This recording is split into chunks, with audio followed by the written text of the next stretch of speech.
Show us the edge. Yes. The chip on the shoulders, the fight and the passion that comes from within. Whoa. Try to win on every level. Yeah. Expectations high. Have to show them you can fly. Play harder, better, smarter. Baby, put the league on notice. Show me the edge, yeah. Play with the edge, yeah. Show me the edge, yeah. Play with the edge, yeah. Show me the edge, yeah. Show me the edge, yeah, yeah. Whoa, done seen the walk of shame enough. Wanna see the walk of winning, time to come up and bring out the outlaw. Don't every play, every possession. How bad you want it, love, do you want it all? This ain't a blood of love, built for something greater. Attacking all obstacles, coming for the ring, my precious. You got the juice, the will, the heart, the fire. Show 'em the proof, show 'em that it shall be done. Show me the edge, yeah, yeah, yeah, yeah. Play with the edge, yeah. Show me the edge, yeah.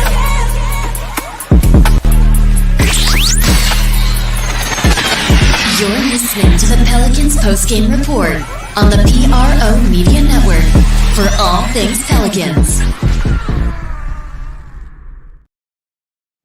For all things Pelicans, you're now tuned into the Pelican postgame report. Much love to the fam, the flock.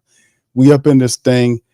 PPR representing the flocking nation, stand up, Pale Nation. We in this thing. Shout out to you guys. Appreciate y'all for being in the live stream tonight. And it's been a lot of stuff shaking in the NBA world, man. But listen, Pelicans doing work, trying to put in some work behind the scenes to make something shake with the BI thing. Pelicans are linked to several players. And the issue is, so are a couple other teams trying to vie for the same player. But the Pelicans in there doing the due diligence, trying to land a starting level big. We'll talk about it tonight on the Pelican Postgame Report. Please feel free to hit the like button, hit the subscribe button, and feel free to share the show on your social media network. I'm Big Q, one of three of the PPR family members. DC's on the line. Lexxah will be chiming in perhaps a little later on. Big ups to everybody. Elite, J. Carl, what's happening, fam? Daniel, shout out to you guys. Appreciate you in the stream as well. And as you can see, as the show opened up, there is a chat question, or a poll rather, in the chat. Which big should the Pels go for in the BI trade? So there are several options up there. And right now, Lauri Markkanen is running things right now. So it would be interesting to see what the Pelicans are attempting to do. But we also decipher what's a good trade for you guys to get rid of BI. To trade BI, obviously, the Pelicans feel like they have to move on from BI, and they do. Contractually speaking, Trey Murphy III is also a guy that's pressing for that position, looking for more playing time. So the Pelicans trying to figure out what they can do. So a lot of due diligence, a lot of players are off the board now. A lot of people have been signed, and the Pels trying to get a few things popping with the BI thing. So shout out to you guys. Appreciate y'all being in the stream. Hit the like button, hit the subscribe button, and by all means, feel free to share the show on your social media, fam. DC, are you with me? How's your mic, bro? Yeah, I'm with you, Kurt Franklin. Oh, yeah. All right. The church ain't going nowhere. All right. There you go. All right. There you go, DC. Are you with me? Oh, yeah. All right. So here we go. I'm driving, though. Okay, there you go. DC's driving. You morning, y'all. So hold on, DC. I'm gonna mute yourself right quick, because I know you're driving. They got a little road noise there. All right, so let's kind of move it into this article right here, fam. Shout out to Rail Wright, our Pelican contributor at whothatdaily.com. Y'all can feel free to go over there and check out his articles and share them. Helps out the website. Pelicans linked to Kings and Jazz and latest trade rumors here. As you see, the Pelicans, after acquiring Dejounte Murray, have been actively seeking a trade partner for forward Brandon Ingram Sacramento has shown exploratory interests, quote unquote, in trading for Ingram, as reported by Michael Scotto of HoopsHype. While discussions, quote, haven't escalated yet, end quote, between Kings and Pelicans, 76ers are another potential destination. I don't think that might be the case. But additionally, Golden State are in the mix as well, according to Yahoo Sports Jake Fischer. During the 2024 NBA draft, Sacramento proposed a general trade package, including Huerter, Harrison Barnes, and draft picks. One of those picks was the number 13th overall selection used to draft Devin Carter, whom GM Monte McNair was pleasantly surprised to land, right? There's the source tweet. Despite acquiring Carter, the Kings retained their first round picks from 2026 onward, which could be packaged with Huerter and Barnes for a star player like Ingram. Ingram averaged almost 21 points a game, almost 6 assists, over 5 rebounds in 64 games during the 23-24 season. Now, the Pelicans needed a starting level center to fill several reserve roles after free agency and trades might find Sacramento's offer enticing. Here's the unofficial look at the current New Orleans Saints depth chart. As you can see, fam, unofficial look. Dejounte Murray, McCollum at the 2, Ingram right now still on the team, but it is what it is. Zion Williamson and Misi at the center position, and you can see the rest of the guys off the bench: Trey Murphy, Jose Alvarado, Herb Jones, Jeremiah Robinson Earl, Jordan Hawkins, Antonio Reeves, Matt Ryan, and blah, blah, blah. So the Pelicans, man, trying to acquire a big to help out, man, and add some more size to a package, including Brandon Ingram. So, DC, before we move on into the rest of this news, bro, what do you think about these recent developments? You can feel free to chime in, my brother. Man, I think it's awesome, man. I know, looking at it, you look at Lauri, you wonder how he fit. Like, who we gonna play him at center? I mean, he's a 7-footer. The only thing about it that's just a thorn in my side, Q, I just can't get over the fact that we could have been had this dude. But, with the Lonzo Ball trade and all, which we were saying here 3 years ago, was that 3 or 2.5? Whatever it was. We're saying you should get Lauri. Lonzo for Lauri. If he's going, Lonzo for Lauri. He didn't do it. Here we are, years later, looking at possibly giving up 3 to 4 picks to get him. But all that put aside, man, the Pels have basically put themselves in a position by not getting anybody in free agency, which we didn't think they were going to sign like any major name like Harkenstein or anything like that. But you got guys like Gogo Pataza, Mo Wagner, all of them went back to the Magic, which probably opens up a spot for another center that I'm sure we'll talk about later. You got Wiseman that then went signed with the Pacers. Andre Drummond is gone. He went back to Philly, right? Coming from the Bulls to Philly. I think he played for Philly the year before. But looking at Lauri Markkanen, man, looking at them running a potential lineup, I'm taking CJ to the bench. So I'm going to say Dejounte Murray, Trae Young, Herb, Zion, Lauri Markkanen. Man, that would be an awesome lineup, man. Not a lot of rim protection, but when you look at it, who the hell can guard that? You got Zion in a situation where you allow him to have nothing but shooters around him. Nothing but shooters, Q. Like everybody can hit from the rim. That's a tough one, man. That's a tough one for any team to try and guard. But as of now, it's a dream because how are we gonna do this? We obviously got to move Brandon Ingram. We know Utah, if they're moving off of Markkanen, they obviously aren't trying to be very good. So this is a pick-heavy deal with matching his money. I think he only makes about $18 million. So if you're looking at the Sacramento trade, right, I'm sure you can reroute Kevin Huerter or Harrison Barnes, one of those guys, to Utah with maybe about 5 picks in a pick swap or something. They want all the picks. They say they wanted 5 picks for him, and based on all the teams that's interested, you got the Warriors that are also highly interested in looking at doing something. They might be able to get those 5 picks, man. Tell us where to pull this off. I'm with it, but I still think we would still need an additional center some type of way. Yeah, DC, absolutely, man. It actually makes, based on what they're trying to do. You mentioned the framework for a deal that's being thrown out there, a few players, marketing, and then of course maybe a couple of draft picks and stuff like that going with him. And his numbers on the screen: 23 points, 8 rebounds, 2 assists. I just showed some highlights. He's a legit 7-footer, about 240 pounds. He could shoot the ball, man. He really could.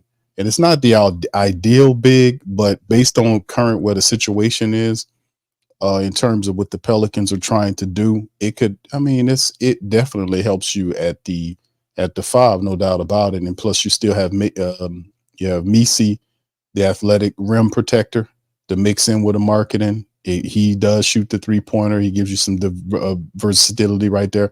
I remember when the Pelicans played. Yeah, he murked the Pelicans. I remember. And plus, it does. Here's his contract right here, marketing right here on the Jazz, the last year of the Jazz deal, which is just over $18 million. That is on a 1-year deal for him. So you're right on that. So yeah, it's very interesting. Like I said, there's other teams, according to Michael, what's his name, Brother Haynes, and a few other people. They're saying that Golden State is in the mix, talking to him, and there's another team they mentioned outside the Pelicans. But it's definitely supposed to be the framework between maybe between the Pelicans and another team or something like that. It's different. Sacramento also want they're in the mix for him too, which is weird, right? That's right. Yeah, they're it's supposed to be in the mix for marketing, which is crazy because didn't they have him already? Didn't he come from over there? From my memory serves, didn't Markkanen used to play for Sacramento? No, he played for Cleveland.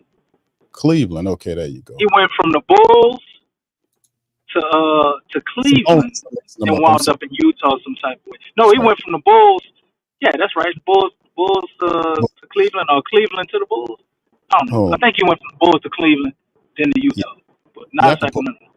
Yeah, that's a bonus I'm thinking about. Let me pull him up here. Yeah, from Chicago, 4 years with Chi-Town, 1 year with Cleveland, and then 2 years with Utah. So I mean, yeah, he's and let me put the stats on screen for the family members right here. This is some of the stuff right here for marketing. Had his best season in 22-23. He played 10 games less in 23-24. 48% from the field, 40% from downtown. He shot 39.2% the previous year. The kid's always been a pretty decent 3-point shooter. His off year was 19-20. He had 34%, but last year almost 40% shooting from downtown and 90% shooting from the foul line, with 48% from the field in 33 minutes of action. So these are pretty decent numbers from the legit 7-footer Lauri Markkanen. If the Pelicans can pull it off, it will definitely be an interesting move for them to have Misi and then Lauri Markkanen for the Pelicans. Now, ideally, DC, we know that a lot of the family members prefer. This is the confusion that I had, because I know a lot of people say, "Nah, Q, we need Jared Allen." I don't think Jared Allen. You said you was doing some research on that. From what I was seeing and getting, Jared Allen's not on the table to be traded anywhere, because Kenny Atkinson is the head coach over there, and he had him in Brooklyn. So it's the overall feel is, and it's saying he's talking Darius Garland in the stand because of what he did in Brooklyn with D'Angelo Russell and Spencer Dinwiddie, how he was able to get those two guards to coexist. Right. So that's, and you know what's crazy about this whole thing? Darius Garland right now has no trade value right now. I mean, it's amazing. Like it's very difficult to move Darius Garland right now just that fast. We thought it was going to be hot.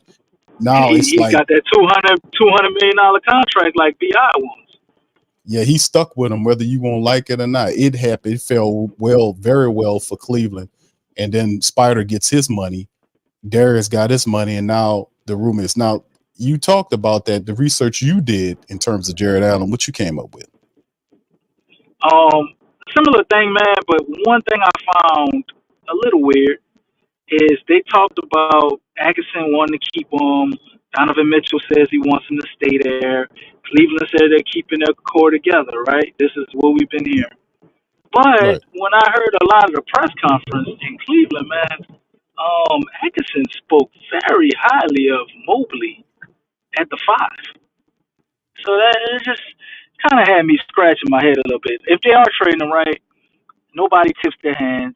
You hardly can't believe what any team says, until things really start to heat up or the trade happens, because everybody always lies to keep Yeah. the trade value of their guy high. So they Right. making it seem like he's untradeable. We really don't want it. So you can keep, throwing more picks and better offers at him. Like I said, for the last couple of years, they've been trying to trade Jared Allen. And all of that just goes away with the new coach. I think a lot of the offers they've been getting for him, they're not really feeling. And they're like, man, this guy is valuable. He's a lot more valuable to just hold on to him than to just trade him for this or that. So that's kind of how I see it. There's a chance they're telling the truth and they want to keep that core together. I mean, they were pretty good, man. They got to the second round of the playoffs, right? So that is a reality in itself.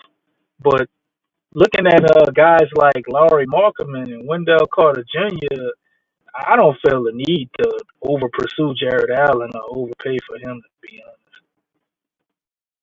Yeah, because and that's another thing we talked about. Orlando just been paying their guys. They paid Gogo, they paid your guy Isaac, gave him his bread, and Wendell Carter Jr. I'm sitting there saying, okay, they paying all these guys and bringing Gogo and Isaac back, and they paid Wagner, gave him his bread. So I mean, I'm thinking to myself, what are they gonna do with Wendell Carter Jr.? I mean, there's a lot of rumors circulating around with the Pelicans, and they're linked to Wendell Carter doing their due diligence with him. So them people extended 3 centers, Q. I And know. their 4th center they didn't do nothing with.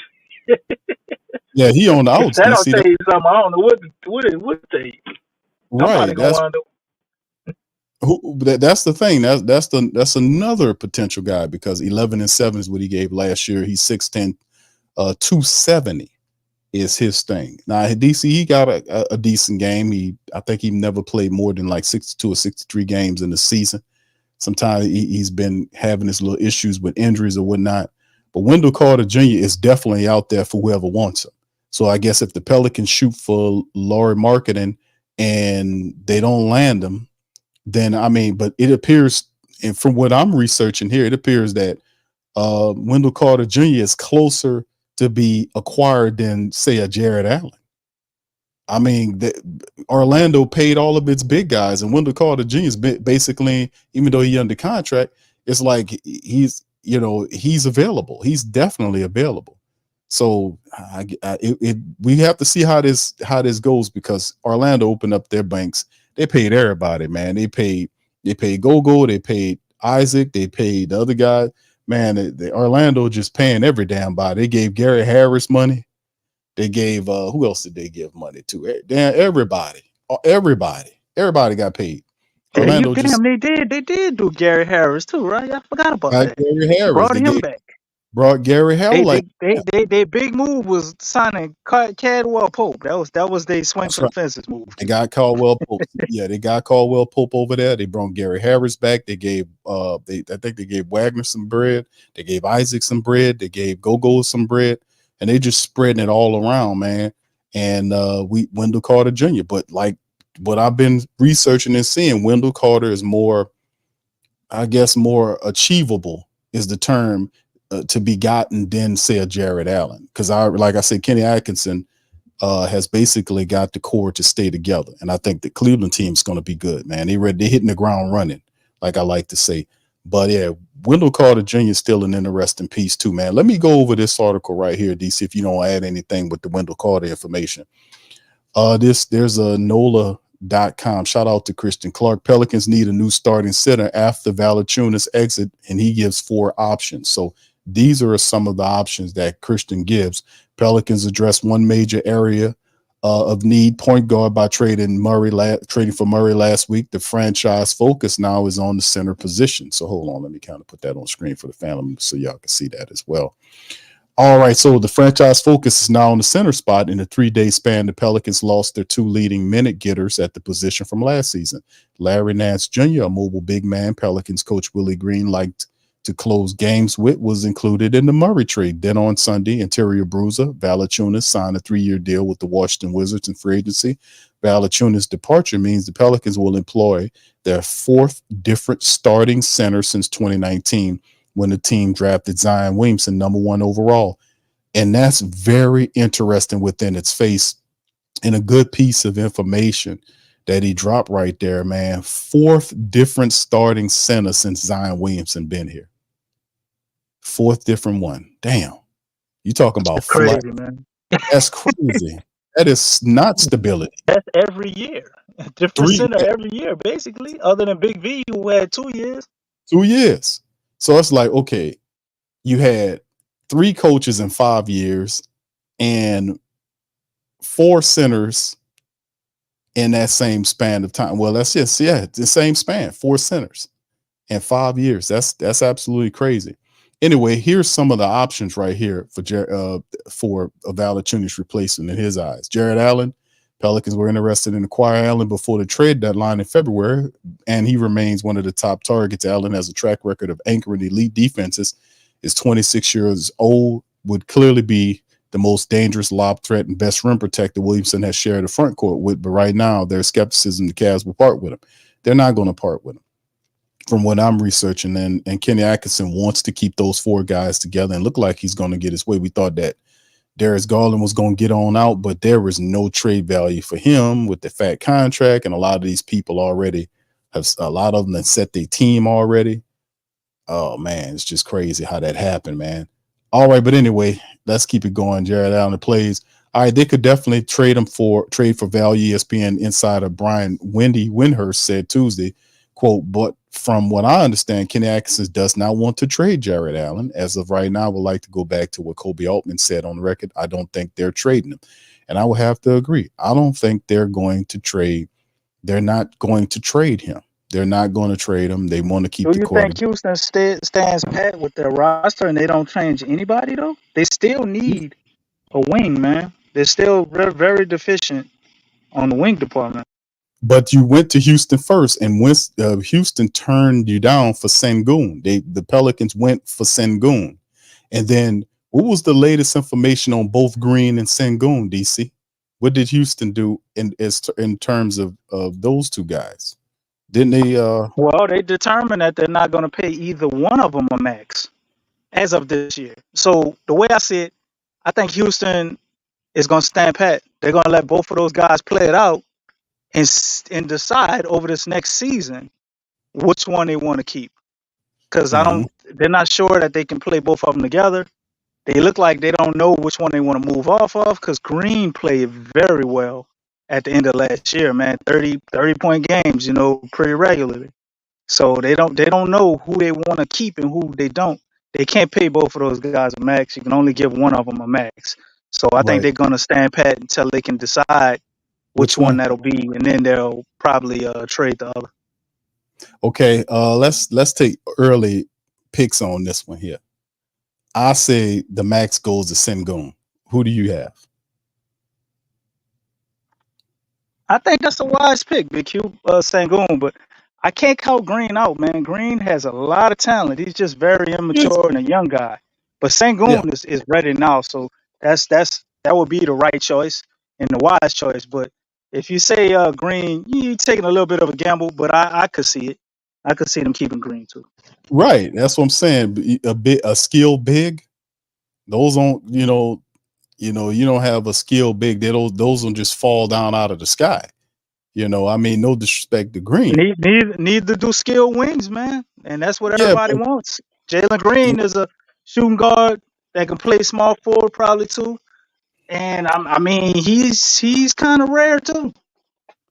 I don't know. I'm gonna ride with Sengun on that one, brother. Y'all put in the chat who y'all would if y'all had one player to pay the max to. Like if you were Houston, which one would it be? Would it have been Sengun or Green? Which one would y'all go with? I'll go with Sengun. I'm gonna go on that. The Pelicans heard something. It was like, hey man, y'all want to come up off that with Sengun? I think they're gonna give him the bread. I'm gonna just be honest. Anyway, back to the article. The fact that they didn't ask either one of them, man, just kind of tells me what they stand, man. They're still trying to figure it out, BQ. They don't know either. They don't know either because they both really good. But like I said, this is an early vote, and a lot of family members saying Sengun too. Yeah, he says all centers' roles are not to score, but to defend and rebound and set screens.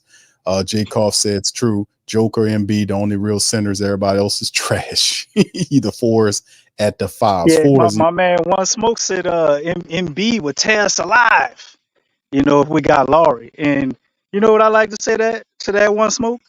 Embiid tears us alive no matter who we have, brother.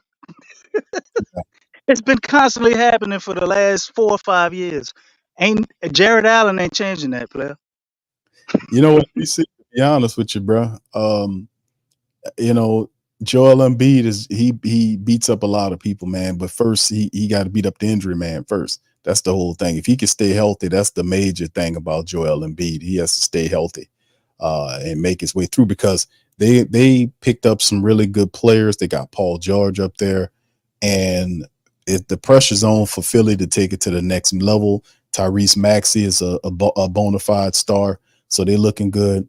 The New York Knicks made their steps, and all these other teams, man, they just trying to stay in the game, trying to keep up with Boston, man. So it's going to be fun in the East, man, to watch what goes on there, man, to be honest with you. All right, back to the article. Walker Kessler is the next mentioned article for the writer. 7'1" giant who was the 22nd pick in the 22 draft, has been a rotational player for the Jazz for the past 2 years. Kessler has averaged 2.4 blocks in 23 plus minutes per game in his career. His 8.9% block rate is not far off from the 10% block rate of Victor Wembanyama that he posted last year. All this to say Kessler provides real rim protection, a quality Pelicans executive vice president David Griffin has said he covets. So Kessler still has 2 years remaining on his rookie contract to engage the Jazz. The Pelicans will likely have to send them a promising young player or draft capital to secure Kessler. Multiple NBA sources outside the Pelicans organization have said they see a potential fit with Kessler in New Orleans. However, the Jazz asking price to move Kessler is said to be very high. And of course, it'll be very high. You know why it's going to be high, DC? Because that's Danny Ainge over there. Danny Ainge is over there, man. And Danny Ainge is he's going to try to get as much as he can get from you. That's just the Danny Ainge way of operating and doing business. So we'll see how that all falls out. It's always interesting to do business with Danny Ainge, man. A lot of people, they won't stay away from him, bro. But yeah, hey man, you just got to be smarter than the average bear, man. All right, Wendell Carter Jr. is next on the list here. The Magic have a glut of big men under contract after re-signing Gogo and Mo this offseason. Is it possible they can make Wendell Carter Jr. available? That's a lot of centers. And then you got Jonathan Isaac that also plays that position. The Pelicans certainly think so or hope so. Carter was another player the Pelicans had interest in before the trade deadline. And he's the type of mobile center Green and assistant Jaron Collins love. Additionally, Carter is a capable passer and outside shooter. He shot over 33% from 3 and 2.3 attempts for his career. Now, Carter is owed $12 million this season and $11 million next season. He's a bargain, assuming he's able to stay on the floor. He missed 27 games last year. He has never played more than 62 games. There you go. I seen that on X. The rate about Wendell Carter Jr. never playing more than 62 games in a season throughout his career. That ain't no problem. That's all we need. That ain't no problem. Right. If you put Messi out there, DC, and you're doing what you're supposed to do, we should be all right. Hey, that give Messi enough time to develop. Messi's got 60 games before he got to get together. Yeah, and listen, his defense, I was watching footage on him, man. His defense that's already, you're going to be really happy. Those defensive instincts are there already. Now just getting the rest of the stuff to happen with his offensive game, teaching him how to clean up and hustle and all that. He's tough. You know, you talk. I see the vision now, Q. Once they traded Dejounte Murray without giving up BI, the Mises pick suddenly started to look different to me. It did. Because yes. you can get relatively a big that when you have Wemby, that when you got hopefully Edie, but I don't think anybody will be able to stop his weight and height. And just, Embiid's and a guy that can make it hard for him while also fitting Willie's switch off, right? You get Yeah. Dejounte Murray, who's probably one of the better rebounding point guards in the league. I look at him kind of like Russ when it comes to rebounding. He's pretty damn good for a point guard. That's Mises, that's his area where he's not really that good. You got guys like Zion's not the best rebounder, but combination with Murray, Zion out there with Mises, Trey, it just fitting a little more because the one thing we all knew Mises could do, everybody knew this. He can defend. I can't. When you look at him, the Sader brothers only been playing basketball for 3 years. He has the ability to be a very special defender. You just got to worry about him fouling. Early in his career, he's a big man. Big men tend to pick up a lot of fouls, especially being younger, still trying to figure the game out. And he wasn't actually a guy that committed a whole bunch of fouls in college. And they keep talking about how smart he is and how quick he learned. They posted a YouTube video today showing Mises at 16, man, dribbling a basketball on dirt, Q. Yeah. He showed where he started. This man dribbling on dirt, showing his start, and to see where he came from to where he's at. I'm like, well, he definitely does have a lot of potential. This could be. Some people say, "Oh, this the Giannis of the future," being sarcastic and stuff. But he does have a similar timeline to a lot of those guys that just started playing basketball, and it looks a lot different than Jackson Hayes. I know when you look at the numbers, they're probably very comparable. That's why, but I didn't agree about his that. start and how he works, it looks different than Jackson Hayes, man. He looks like a guy motivated that actually takes his craft serious. Right. That's why I didn't say, and a lot of people say, hey, Jackson was a top 10 pick. He was super raw, coming out. He had all this athleticism, but Jackson was supposed to do stuff when he got it. He was supposed to pick up weight. He was supposed to get stronger. He's supposed to be a gym rat. He's supposed to do like what Herb was doing. And that just wasn't, his commitment wasn't the same as Herb Jones or Najee Marshall or Jose Alvarado. It shows his commitment wasn't that. I don't know what it was, but it wasn't what it was supposed to be. And ultimately what ended up happening was he ended up being a very bad pickup for us. We ended up letting him go do whatever he was doing. It was a waste of time. This guy, right? This like I should be looking. Right, but this guy here that's why I was like, I don't want to throw that Jackson bull crap on Misi, because Misi is a worker. He's motivated. He's a worker. He's serious about what he wants to do. And I just love the family background that he comes from, man. I really do. I respect, the high, the high ceiling that the family has. You got a person, one of the brothers, I think he went to an Ivy League school. They got a sister that's a doctor or something like that. It's the parents were pro basketball players, I want to say, or pros. So, I mean, it's a very, very accomplished family that he comes from, and he has a mentality, that workman mentality.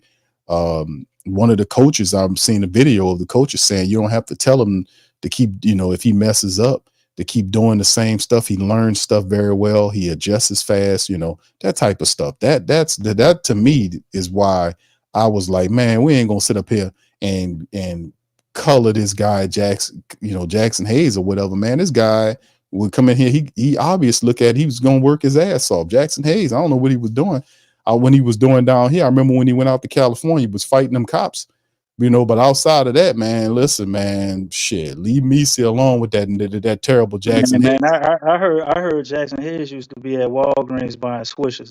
That's what I heard. I ain't giving up my soul. Jackson. I already know. DC, word on the street, Jackson Hayes was not committed like that. He wasn't. Jackson Hayes was supposed to be putting, and Jackson had all them years here. He had access to everything that Herb and Jose and Najee and all them guys had access to. All he had to do was hang around them guys and do his work. That dude wasn't bought in like that down here. He wasn't bought in at all. He was an impatient picker. You know, he was a parachute guy. That's what we used to call him. DC used to call him I forgot. Paratrooper. Yeah, he was a paratrooper. And when you just had to do this, like you say, you know what I'm saying? Say, hey, Lex, you do this. Lex, look, you do this and you draw your head like that. And he said, hey, man, what's up? When you do that, Jackson jumping in the sky. He already in the damn cloud. All he had to do was do that. He was off the ground. That boy. Slim Dog said old palm tree. You used to call him palm tree too. Yeah, the old palm tree. Boy, he had that side. Yeah. And then he draw you said, what's up, Jackson? You draw your head up there like that. And that boy jumping all through the roof. That boy ain't seen a pump fake hand like just undisciplined. You know, so that's why I say I don't want color. Put that Messi energy. I mean, put that Jackson negative palm tree energy on Messi. Messi's a worker. He's gonna go out there and make it happen. And like I said, it's really something you say that, because Jackson, like, isn't his dad like an Olympian or something? Or he was like a track star, and his mom, she was a hooper in college. Yeah, his mom was a hooper, and his dad played football. That's what it was. Oh, okay. He played in the NFL, and his mom was a legend, man. She had 60-point games and crazy stuff like that. His mom was a hooper. So they didn't work. You know what I'm saying? I mean, what you say? That's some tough lineage right there. Yeah. But when you have no motivation and you don't want it don't matter. You can have all the genetic gifts in the world, but if that ain't really what he want, he just happy getting by. Well, you know, and your mama or your daddy can't do that for you. Well, you know, Steph wasn't like that. Nah, it's you just. Know what I'm saying? I mean, I guess it just depends on the person. Steph daddy played in the NBA, so maybe that's the correlation, because Jackson Hayes wanted to be a football player, Lex, but with his size, I didn't know that. They talked him into playing basketball because he kept growing. And it's like, look, dude, you so tall. You can make a lot more money if you just go play basketball. Even if you're good in the NFL, you can't make as much money, you know, in the NFL as you make playing basketball. So they talked him into switching over. He learned how to play basketball in like the 11th or 12th grade, and you know, you got what you got now. Well, all I can forever collect 2 or 3 or $4 or $5 million a year for the next 10 years. 2.46 mil. He gonna keep getting them. Somebody gonna keep taking the chance on a 7-footer that could jump out the gym. I'm sorry to tell you. Well, not really. I mean, you know, he ain't our problem no more. So. Well, that's what I was saying, man. It's like Jackson Hayes was the 8th. If I'm not mistaken, he was going over off my memory. He was 8th overall. He was an 8th overall selection. That guy was a That's crazy. To start playing basketball late, like he did, and get selected that high. Because Messi went 21, right? That's right. I mean, Messi might have went 21 because of guys like Jackson Hayes, though. Oh, cut it out. I mean, I just think that's really something. It's like, shoot. Jackson Hayes ain't open no doors for nobody. Cut it out, DC. I need that. I need that. No. I said Messi went 21 because Jackson Hayes went 8 and it didn't work out. And learn how to play basketball in high school? Shoot. He closed the door, Q. Hold on, DC. Hold on. I'm gonna get back to that quick because I want to comment on what you just said. But Lex just broke open the conversation. All right, Lex. You said you need 6'11". Do you need that height? You need that?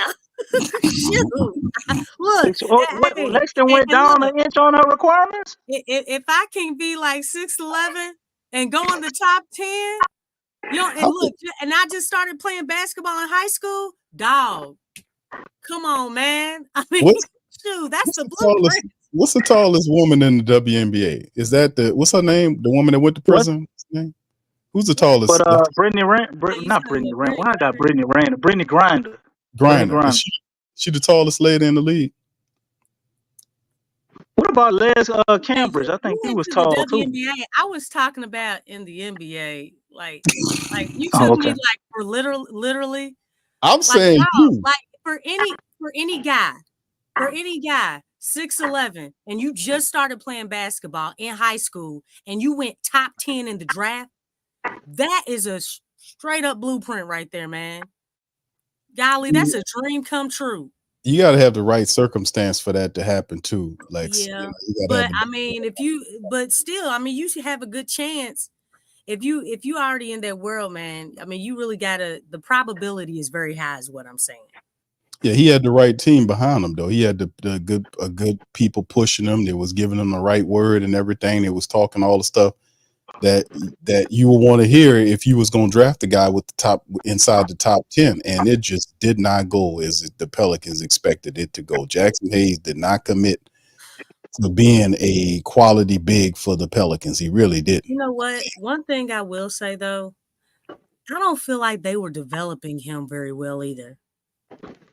I'm not, I don't want to put it. I mean, we know the Pelicans don't develop very well. You know what I'm saying? We know that right off top. I'm saying, how many guys have they really developed? I mean, you have Jose, you had Najee, and Jose was Jose before he had the mentality. He had the dog mentality, but he had to work on his 3-point. Well, he wasn't, He's a dog though. If you have that dog mentality wise, like it's a lot of the X's and O's you still got to get. You got to get your body right.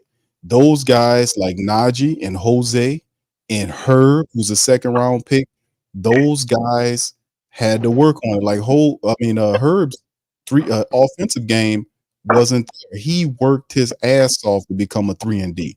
And that's what I was saying. The difference between Hayes and these other guys, who the difference is these guys were 2nd-round picks and undrafted guys with chips on their shoulders. And you got a top 10 pick that's a palm tree that jumps at every pump fake you can imagine. He's there, and it's a bit of entitlement going on because he didn't have nearly the type of mentality needed to develop himself here. And like I said, Coach Donnell is not a bad coach. You had Jaron Collins there, who's also a big. These not super duper big name people, but they're quality coaches. They quality. They know what they're doing if you listen to them. So, like I said, I guess it's up for debate of the big conversation because we can't seem to keep bigs down here. We read this article here, and it says that we had 4 bigs since Zion been here. 4 bigs. So it's kind of crazy. One more big than coaches, huh? That's right. That's crazy. Well, the thing is like they just, like I said, man. I mean, it's going into year 6, and it's like, why did y'all wait so long to try and build around him like now? And it's even not even clear. Griff hasn't even made it clear that they're gonna build around him. You know what I'm saying? I mean, because he hasn't came out and said that. He ain't gonna around the bush. I think it's pretty obvious though. They're building around. Ain't nothing to be said. No, but look, like I said, hey man, did he ever say it was Brandon Ingram's team? Like after the Drew Holiday thing, I think he learned from that and he just shut up on that. He did say that it was Drew Holiday's team. Drew Holiday ain't here no more. You know what I'm saying? And somebody specifically asked him that question. Remember? Yeah. They asked him that, and he was still beating around the bush. I don't understand it. But he made it clear with Drew, though. I'm just saying. You got to ask permission to lead a team. So, but this is the thing going forward, though. That's how do you ask for permission to lead the team? Q? What? Just call him up on his cell phone. Say, hey, Griff, can I lead the team? Oh yeah, well yeah, there you go. And he gives you the permission. Oh goodness gracious. Drew did not do that. Drew Holiday did not do that. Wait. So you just call? Is there a certain time you got to call Griff, or you just call Griff at any time and you say, "Hey, Griff, can I lead the team?" You got to call him on Friday at 5:55. Why 5:55? Because it's the listen. Friday at 5. Why not 4:44? Oh no, you can't do that. That'll get you fired. Has to be 5:55. You ask for permission. The stars will be aligned, and then you give permission. That's how it goes. But Lex, I'm making light of it. But yeah, you got to ask permission to, you know what Drew Holiday said. That was that little thing, that sticking thing they said. But the early on was like, okay, this is Zion team. Well, Zion was so hurt and missed so many damn games. You know, they relied on BI. So kind of BI took the team and it became his team because, you know, obviously with Zion missing all these games. So everything kind of focalized around Brandon Ingram, and it's understandable. But, you know, So did Brandon Ingram call Griff at 5:55 and ask permission to lead the team, Big Q? Maybe about 2 years ago. I don't know, DC. I don't have that information, brother. Oh, okay. We're gonna have to do some digging, man. Look into that, man. That might be what happened. Yeah, well, yeah. I'm gonna dig in there and see what we can find, brother. Listen, all I'm saying at the end of the day is, if you know, that's how it happened. It kind of, because originally when you took Zion Williamson, he was this big name, and everybody knew, man, you got to build around Zion. All the injuries happened, so you couldn't really build around him because he was missing so many games. So the second option was BI, and BI in his mind said, I'm the first option in many cases, and a lot of that started to fester during his period of time. So it's hard for him to say, I'm gonna take a back seat to this guy, and I've been here putting in work and leading when he was missing out. Then CJ comes in, and CJ get to dancing and doing what he does. So you know, and then Will is sitting there. So CJ's dancing, BI's playing his ISO ball at times, and then Willie got his arm folded just watching. So I mean, it just took a nap. What CJ was doing? He was dancing. He was supposed to be out. CJ was dancing. He was dancing. He was dancing. MC Hammer dancing, or he was just doing a little shoulder shake, or he was like full out dancing. No, he was actually doing a little Michael Jackson, you know, doing that. Wow. Yeah, his penny loafers. Yeah, I could see him with some penny loafers on. Yeah, his penny loafers. DC had the bottom of them. He had them super slick at the bottom of them. You know, the penny loafers. He had some Vaseline on the bottom of penny loafers. Yeah, bro. And when he bust that spin, you know, he would podcast when he bust that spin, and that's what that in the money green suit. So you know, it's one of the things. It's a lot of stuff shaking down there in the Pelican building, as you could tell. But I mean, now that you see that the experiment is going away and they are going to BI, it's obvious that CJ is going to eventually be out of here, and they say, okay, we got to build around Zion. So they finally doing what they were supposed to do years ago, which is put a team of shooters and athletically gifted people around them. But it's working the way it was intended. Like I told you, I keep saying this, family. I keep telling you, Lex and DC, the Pelicans do stuff by process of elimination. Y'all thinking I'll just be throwing it out there, but think about it. And that's what's the matter, because you always talk about Big Q is systematic.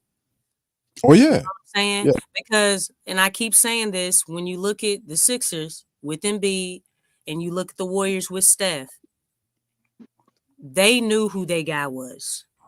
They knew it. You know what I'm saying? Even with all their injuries, and they were injured for a while. It wasn't just a season or two.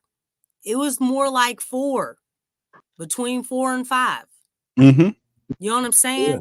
So it's like, so if those organizations are able to do it, why weren't the Pelicans able to do it? That's all I'm saying. Like, if that's your guy that you're building around, be committed to it. You know, whether they're injured or not, because the thing is, when they do get back, you see what I'm saying? Everything is already set place.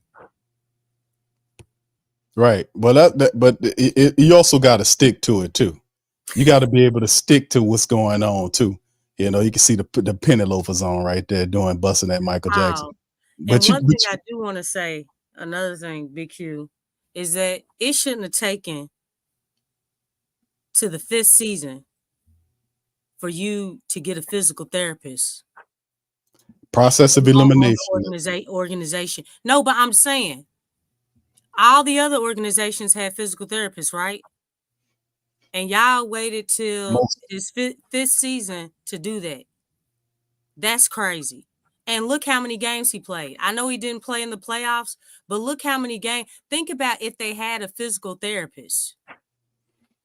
It worked. It helped. Yeah, it did. It really help. Did. So think if we were more proactive and had the right staff, the medical team to hired on to the organization, they could have solved a lot of these injury things with Zion way before it got to now. Right. Because you saw the improvements. The 70 games, that's the most games that he's played in the NBA. Right. And it's all because, and this is the first season where the Pelicans had a physical therapist. Yeah, I know that floored me too. Like some of the stuff you gotta prepare. You gotta prepare. Make the necessary adjustments for your star, your number one draft pick, to be successful. Mm-hmm. You knew he had a unique body. Everybody was talking about it. Yep. I don't know, like bumblebees are not supposed to fly, people, but they do. That's Zion. You know what I'm saying? He's a bumblebee, and the you talking about the Transformer? Huh? No, you DC. so funny. Oh my Lord. Oh my gosh. That's DC. That was one of my favorite Transformers, Lex. DC's crazy Bumblebee. Oh, I'm sorry. Oh, DC. breaking news. Maybe 5 hours ago though. Old the news. Bulls are planning to move on from Nikola Vucevic, right? Because DeMar DeRozan says he's leaving. They said if he leaves, they moving on from Vucevic. $20 million a year, 2 years. True center. A very good, I guess, 3-point threat, at least maybe a couple of years ago. That kind of went down a little bit, but I think a lot of that has to do with some of the looks he got over there. And just the Bulls as a whole, man, they're not really looking that good as of late.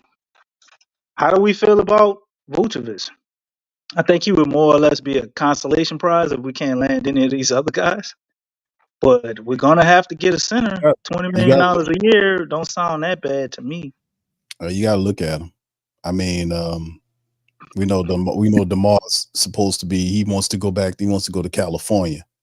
So it's a lot of stuff going on with that, but it's also the Lakers looking at Jeremy Grant from Portland. Pelinka trying to pull that off.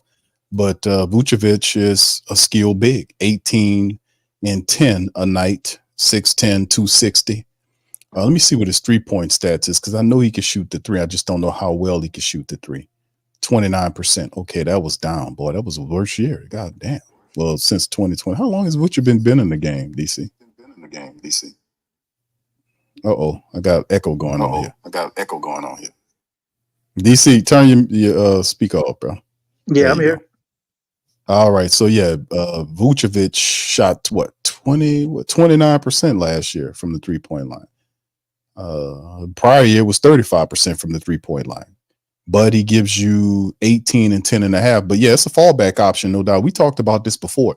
I mean, if you can't get, like you said, if you can't land these other guys, you call Chicago and see what the asking price is for Vucevic on a 2-year deal. I mean, he doesn't fit Willie Switchall, but I don't hate Vucevic, but I definitely would rather Wendell Carter Jr. over him. Yeah, if you can't land the rest of you can't get nobody else, then he'll be the guy. I think he works. But how does he work? Do you give up this BI, or how does it work? At this point, man, it's the Bulls. They stupid, so I don't think it would be that hard to pull off. You probably be able to get Vuce for a couple of second-round picks, man. The way they operating over there with the Bulls, man. I don't think it would take a lot. You can still do whatever you're gonna do with BI. How do y'all feel about Vucevic, man? If y'all can't, Pelican, a shout out to the fam, man. Yes, DC, yes, Slim, DC's forever driving. DC's not happy. All right, big ups to you guys. Appreciate y'all being in the stream. If you can't land none of these guys, how does Vucevic fit for you? I thought about us not getting none of the other guys. Q, I had to cry a little bit. I'm sorry about that. That's all right. That's all right. Bless your heart. All right, so let's finish up on this. Isaiah Stewart, on this article right here, split time between power forward and center in his 4 seasons in Detroit. He quietly developed into a decent outside shooter. Stewart knocked down threes at a 38.3 rate. I didn't know he was shooting threes like that. On almost 4 attempts per game last season. Wasn't to let threes fly, and he's a good offensive rebounder, physical presence on the floor. The Pistons drafted Jalen Duren in the lottery 2 years ago. It would be a surprise if Duren isn't the team starting center on opening night this year. Stewart is owed $15 million in each of his next 3 seasons. Langdon, who was with the Pelicans for 5 years, became the Pelicans' lead executive in May. Perhaps Langdon and his old boss, David Griffin, could do business. So I like Isaiah Stewart. He's just incredibly undersized. He's like 6'8", but he's a bully. He on that Julius Randle type game, that bully ball type stuff. Like I said, 38.3% from downtown, but it's very much He better. He only 6'8". Better figure out how to do something special. Right. I mean, the thing is physicality, and that's one thing that has killed the Pels. Teams get physical with the Pelicans. This is true. So from that standpoint, I could kind of see that, but you still got to have a 7-footer. You still got to have a 7-footer, man. Like, I'm looking around the league, everybody's so tall. You know what I'm saying? Everybody's tall, man. It's like, now look, you're not just dealing with one 7-footer. You like, there was only a few teams that had like a couple of strong, 7-footers on the team. Now you starting to see that with everybody.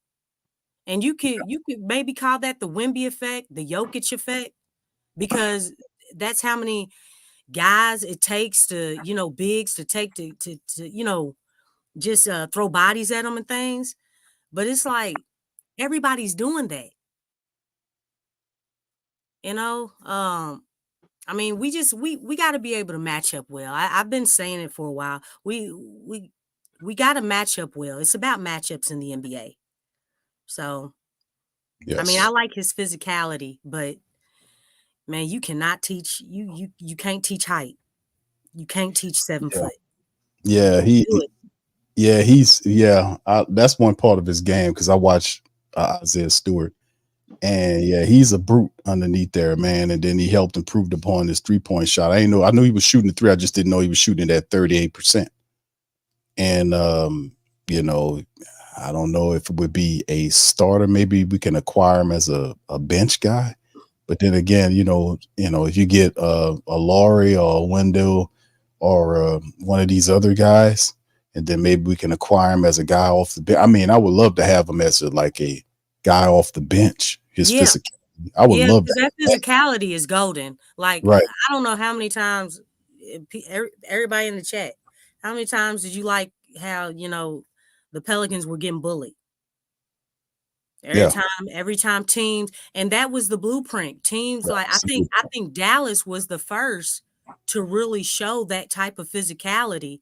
That's right. Basically, that let all the other teams know, oh, shoot, you just bump them a little bit. You know what I'm saying? Push them a little bit, just get into them, and knock them off course. I think it's a method to the madness for that. And one is DC, whatever you're doing, hold on. Whatever you're doing, keep doing it because your mic ain't popping. It ain't doing. You ain't fish frying. You ain't frying in the carp.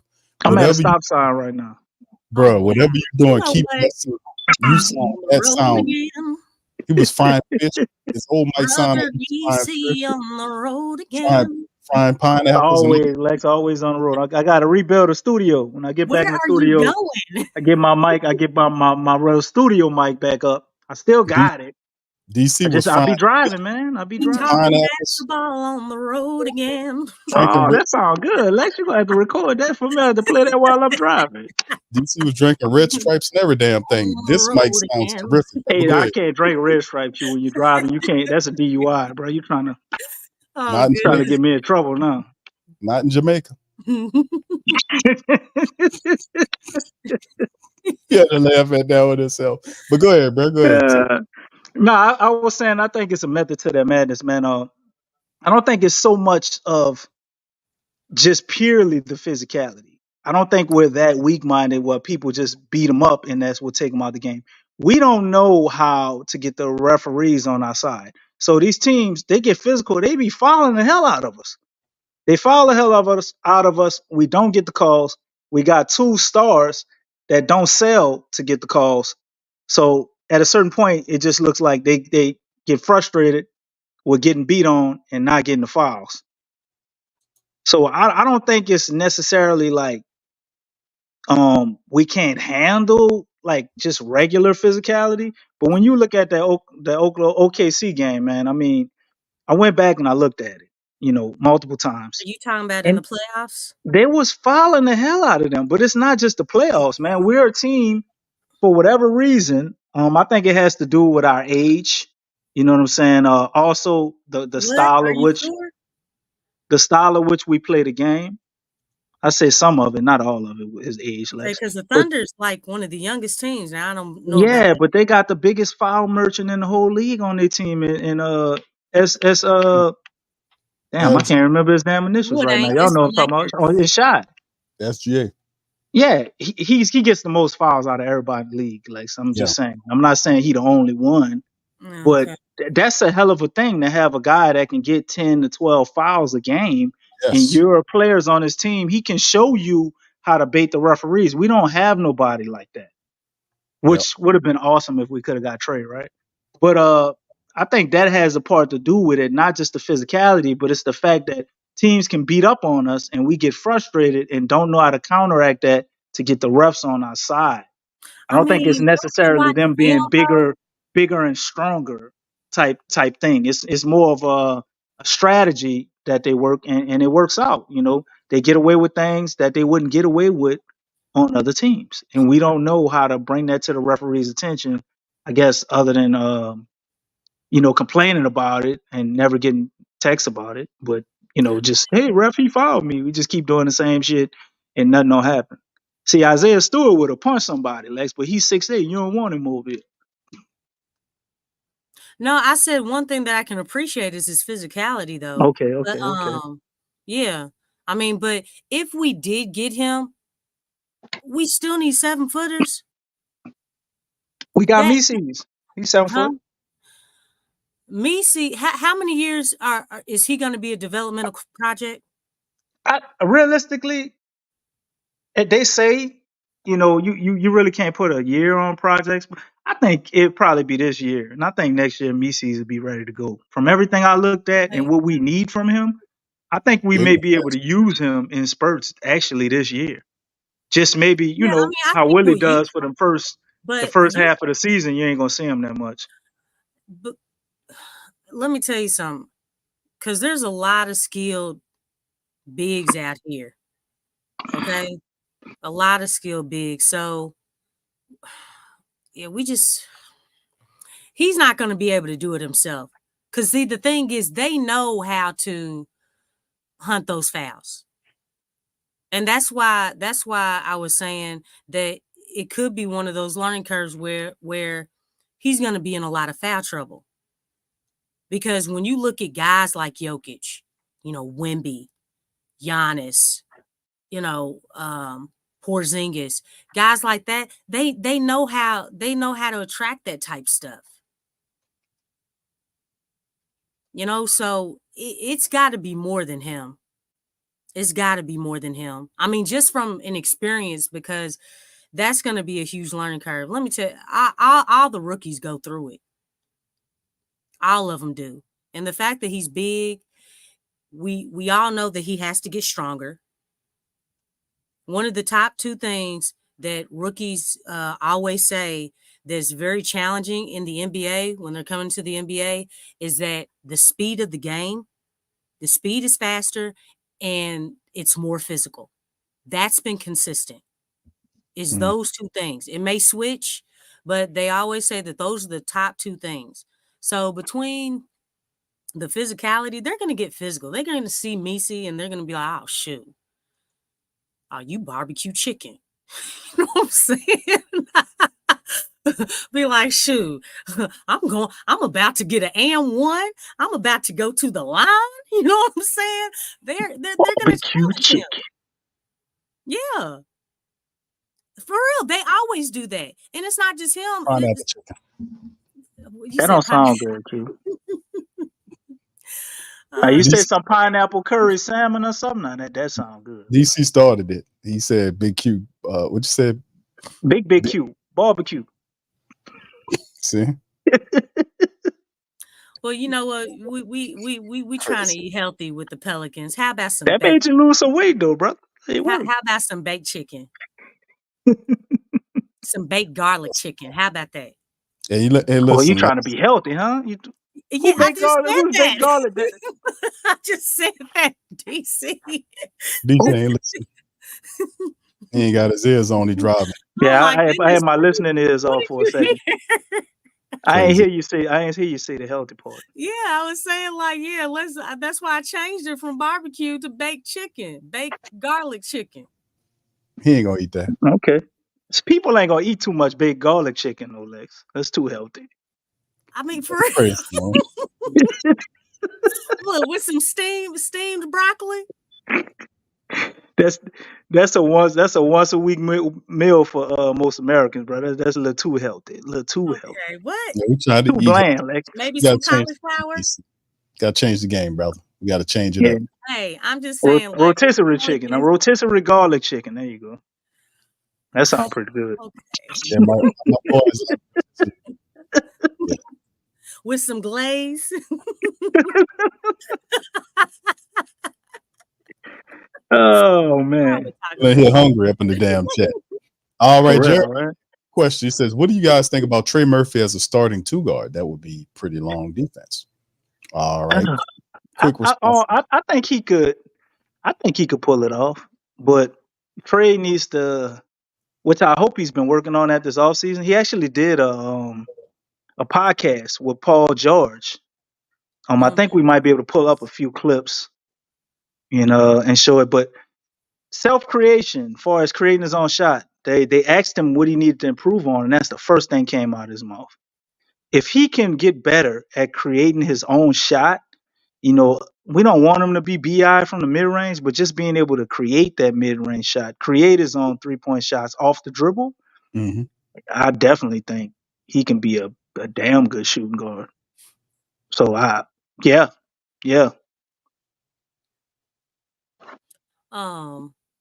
I think one of the biggest things, this is one thing that kind of bothered me, but the way Trey moves is very interesting. Because sometimes it looks clumsy and unorthodox, but I don't know. Then he's able to finish. But I like him to work on a little bit of coordination more, because when I see him, it kind of looks like he's not used to his body. And I know he did grow. Didn't he grow like an inch or two or something from last season to this season?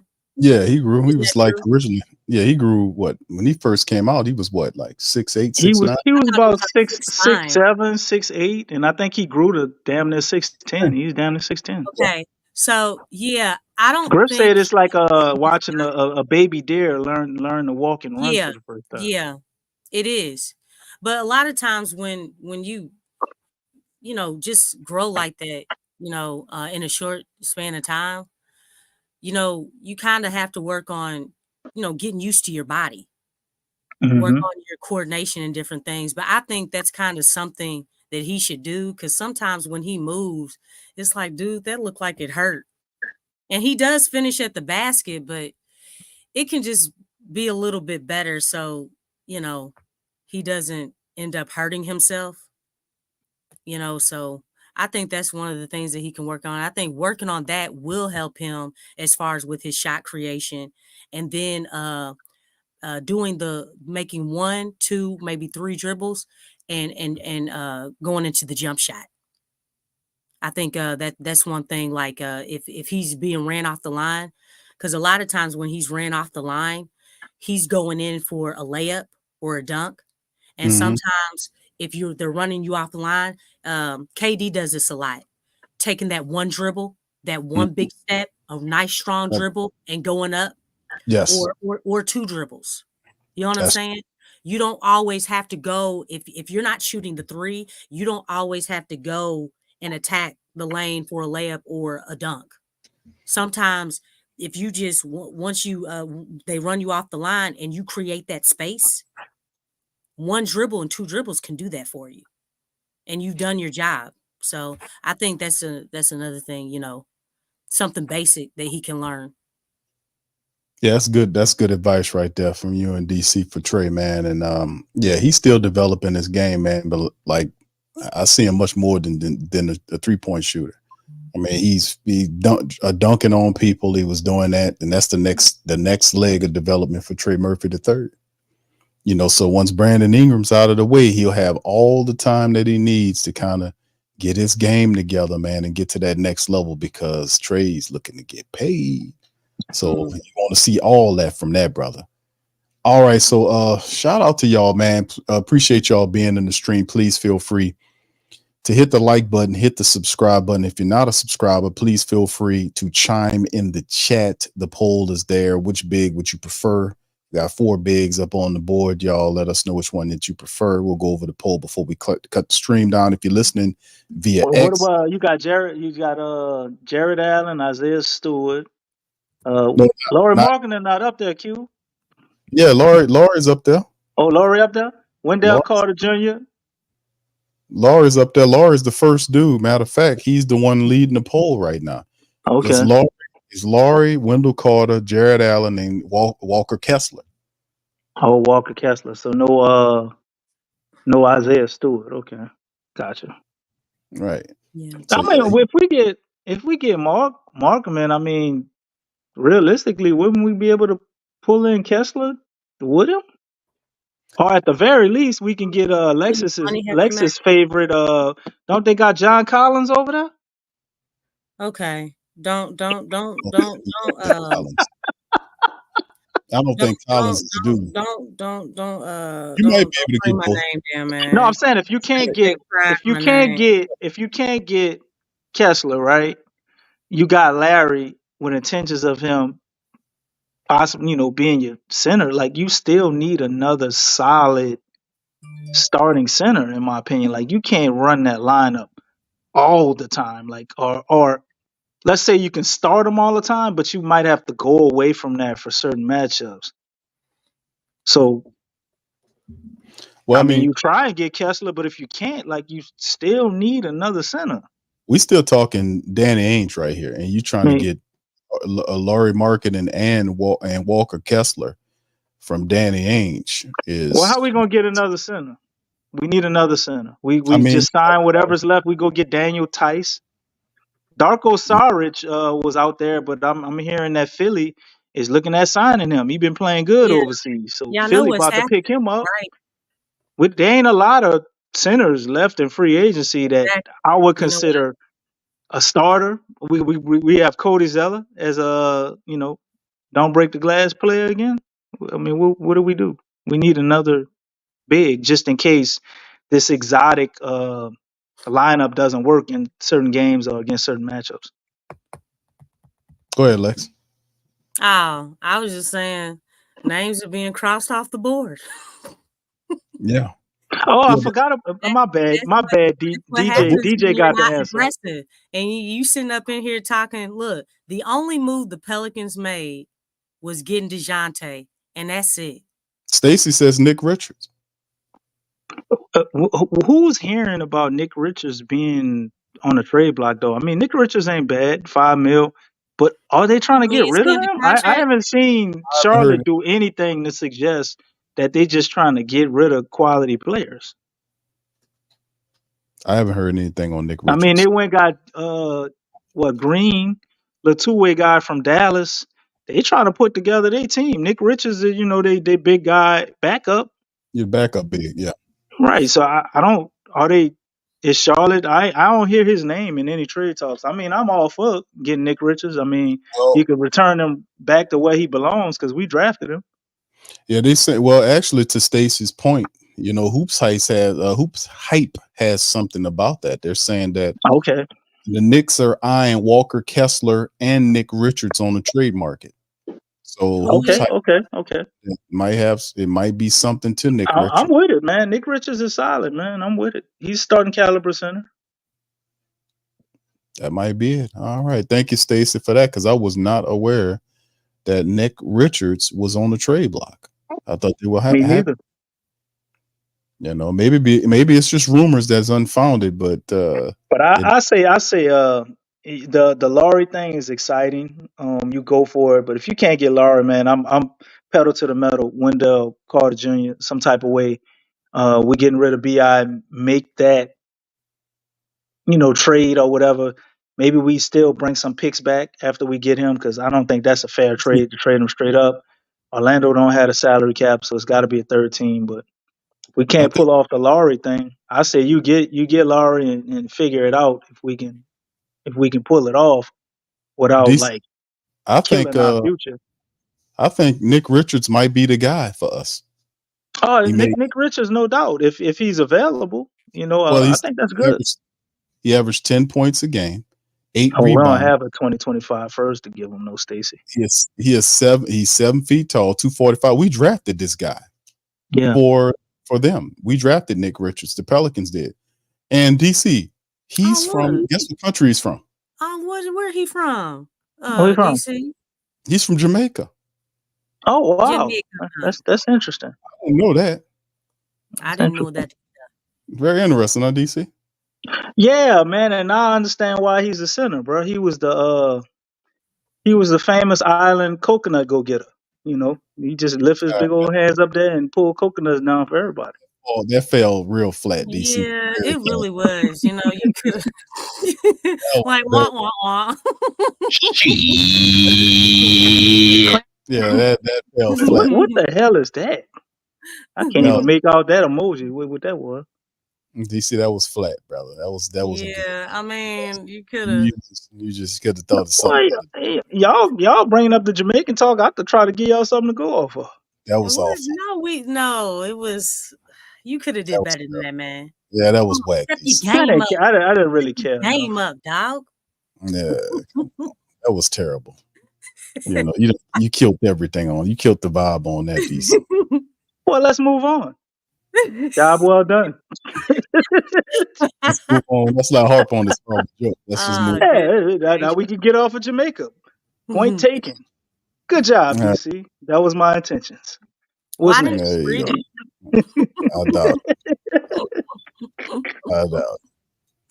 All right, let's look at this, fam. We're gonna go into this before we close down the stream. We're gonna kind of update you guys on the current unofficial depth charts of some of the guys in the Southwest division. Now, right now, we got the Pelicans on screen, and of course, I showed you guys the unofficial depth chart for the Pels. Murray, McCollum, Ingram right now, Zion Williamson, and Yves Missi. Then, of course, off the bench, Jose Alvarado, Trey Murphy III, Herb Jones, Jeremiah Robinson Earl, Antonio Reeves, Jordan Hawkins, and Matt Ryan. So there's still some other talent there. Pelicans trying to pick up some bigs to kind of add some length there. And probably the best team right now in terms of how far they got in the finals was Dallas. Dallas did a lot of fantastic stuff, and this is what they're looking like right here. Dallas with Luka, Kyrie. They added Klay Thompson to the team. They got Klay there as a shooter, PJ Washington, Daniel Gafford. And then off the bench, Dante Exum, Najee Marshall, Max Kleber, Derek Lively III. And they got a few other guys right there, Jaden Hardy and a few others, Alex Fudge, Dwight Powell, Brandon Williams. But this is the Dallas Mavericks team. A lot of people anticipating Dallas to be a very difficult matchup for the Pelicans, as well as the rest of the NBA. Adding Klay Thompson as a shooter to go along with Luka and Kyrie, man, wow. And then, of course, we go to the Spurs. Chris Paul joins the Spurs. Castle was the guy that they drafted in the first round with Devin Vassell, Jeremy Sochan, and Wembanyama. Off the bench, Trey Jones, Julian Champagny, Keldon Johnson, Zach Collins, and more and more and more and more. So the Spurs get an old man in Chris Paul that kind of helped Castle get his stuff together. Trey Jones is decent.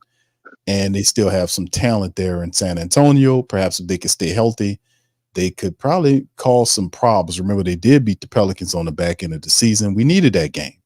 We really needed that game. If we would have won that game, that would have changed a lot of stuff. Maybe not a lot, but it would probably made things a lot easier. And winning all some of them, more of them home games would have helped too.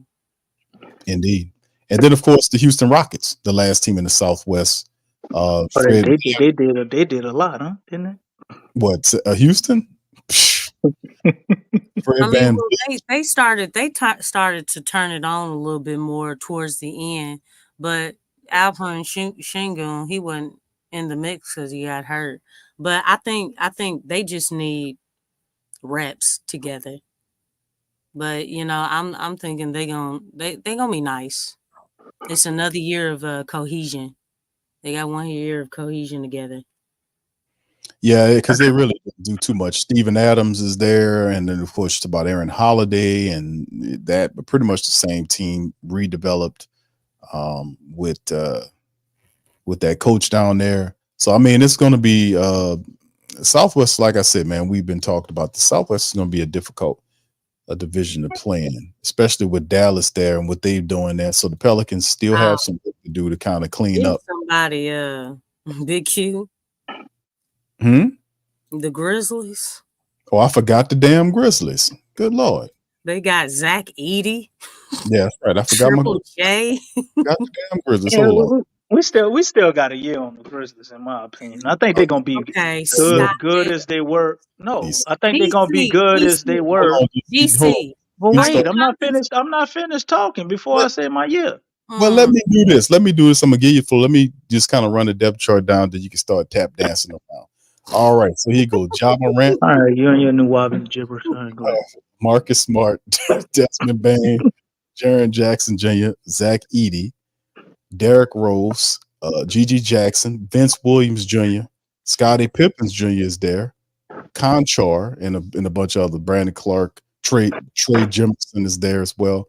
So it's a bunch of people there. A lot of these guys are going to be healthy. Kennard, they're in the process of working on his contract right now. Get Luke Kennard back. Yeah, but he's going to be back on there.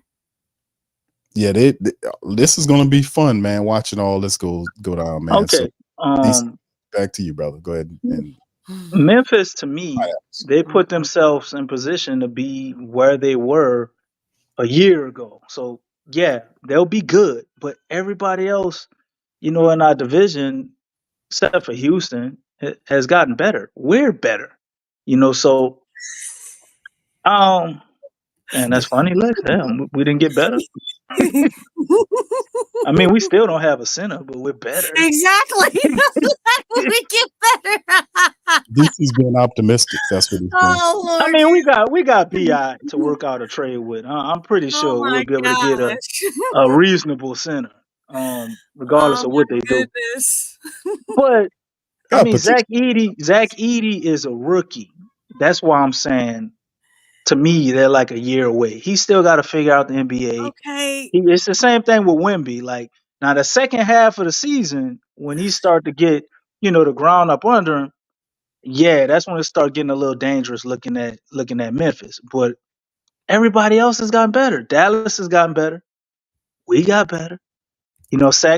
Sacramento is trying to get BI. They can potentially get better. You could say the Nuggets took a hit. Clippers got worse.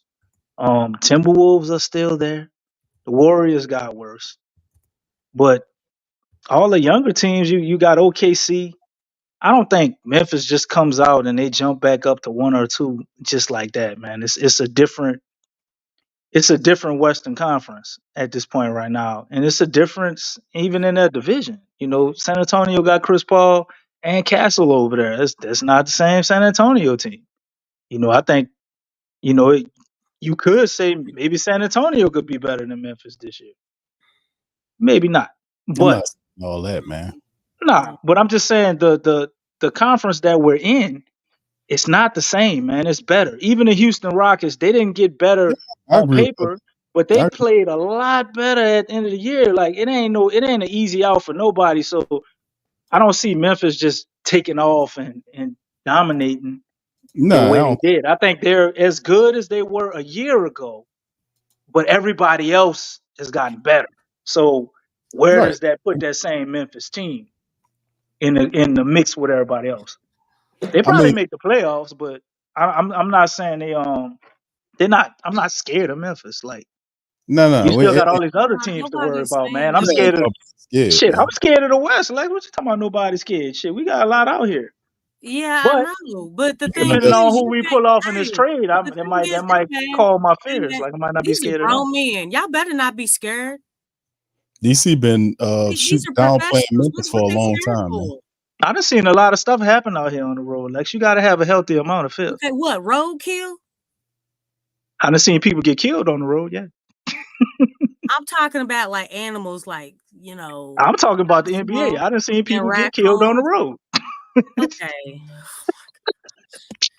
DC, what is you talking about, what man? are you talking about, dog? I'm lost. I am Explain too. yourself. Do I need to Look, classify this as no. crazy pineapple talk? What? Road wins, Big Q. The Oh, Pelicans were some of the best in the league at road wins. well, you okay? All right. Well, because you was bouncing Okay, around between There two you go. different killings. That's right. It's called an analogy. okay. You gotta Here understand. we go. Yeah, there was a lot of promising things with Memphis. If you think when Ja came back, that was basically their squad.